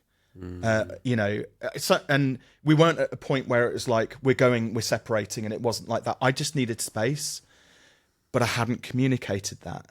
And because my immediate reaction was no, and he's like, right, well, why, what's going to happen, and what do you want the story to look like? And I said, well, I want to be at home. I want to be with my kids. I want to be with my wife and stuff like that. And he said, well, so what's going on then? Why have you left? I said, I just needed a bit of space. And he was like, did you tell her? I was like, no. It's so fucking obvious, and so of course I went back and I said to my wife, look, I'm really sorry. I just I wasn't able to communicate that actually, because what had happened was in the moment with the arguments, it brought back all of that stuff from my childhood where it was really scary. I was going, me and my brother would hide upstairs under the bed, and mum and dad were arguing and stuff. Interestingly, my mum denied any of that ever happened. So there's a lot of stuff going on there that you can unpack. But just in that moment, it triggered a whole load of that, just fear, basically. Ironic because I'm fearless. Not immune to feelings. I have to. Maybe that should be the strapline: fearless, but not immune to feelings. Yeah. So I just went home and I finally understood how I needed to communicate to my wife, which was actually to tell her how I feel about stuff. And I told her, look, I was just really scared. I didn't know what I was capable of because I was so angry. And my natural reaction, because I didn't want that to be in the house, was to take it out, which meant me leaving. And you share him, mate. And we finally broke through. And then you'll be stronger in the... My relationship with Charlotte has gone on so far since then, but it was all sparked by that. Most people, we're always taught to live in the moment and all this sort of stuff, and most of us, human beings, have this tendency to not be able to think any further than about 3 weeks into the future. We can see what our first order consequences of something might be. I can't think of any examples, but we struggle to see like the second and third and fourth order consequences of something. So I don't know, somebody bumps into you down the pub and spills their drink, and then you start a bit of a fight and things like that. But then, 2 days later, you're still thinking about it. And then that causes you to get a bit of road rage and anger because you're feeling guilty and a bit of shame over the way that you believed, because then somebody cuts you up, and because you're just thinking about it and you're deep in that thought, and oh, fucking hell. And so you can see how those second and third and fourth order consequences are kind of reinforcing each other constantly. So when he asked me, do you want this to be part of your story? He fast forwarded me to like 5 or 10 years into my future, which forced me then to look back on that moment and whether I wanted it to be true or not. And I didn't. I was like, no, I don't want that to be part of my story at all. It's the best question that anybody's ever asked me. Yeah, it's a powerful moment, mate. I appreciate you sharing it. I can resonate as well. Personal growth and relationships and all that kind of thing. 1 second. So I've realised the time. Did I get here at 5 o'clock? Yes. So we are at 20 to 8 nearly. Is that what time it is? 20 to, was it 27? 20 Can't be 20 to 8, can it? I've got 20 to 8, am I? Really? Do you want me to check?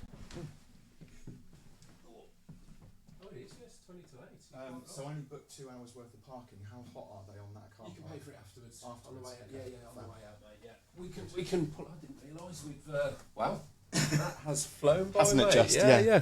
That has I absolutely. said to my flown wife by. I'd be back at sort of 7, so she's probably wondering where I am now. Yeah, probably, mate. Well, we can bring it to a natural clause. Yes, I mean we've gone on to personal, haven't we? Entirely up to you, mate. Do you want to talk about your current situation? Yeah, absolutely. So,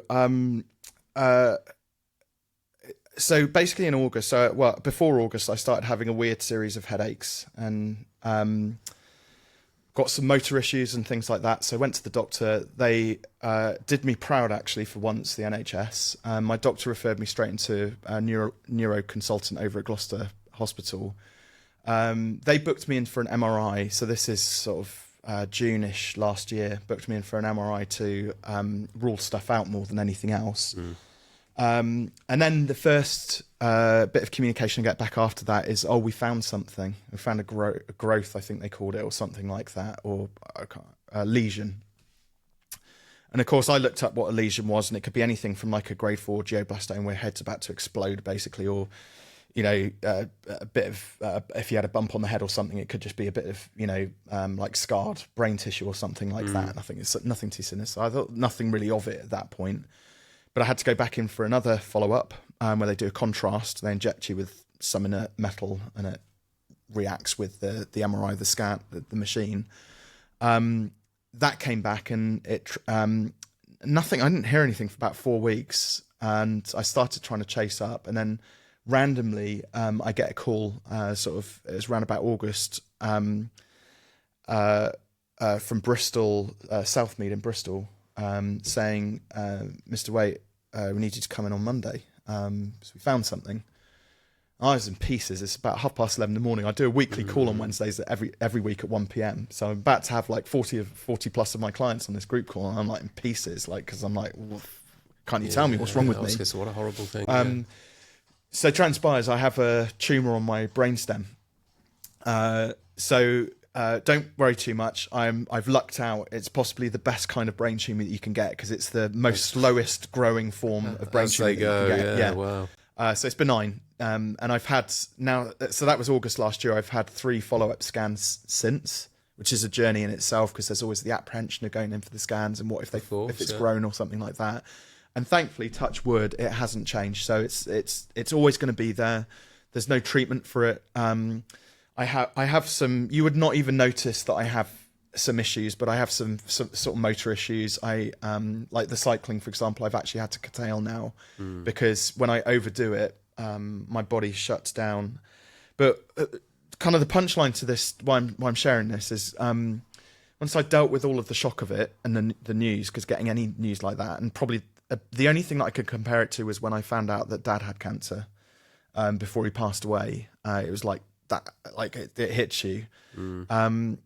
but then my psychotherapist, obviously we talked about it, and then I started to reframe it, and then I was like, fuck me, this is a gift, because I've got one of the slowest forms of tumour out there.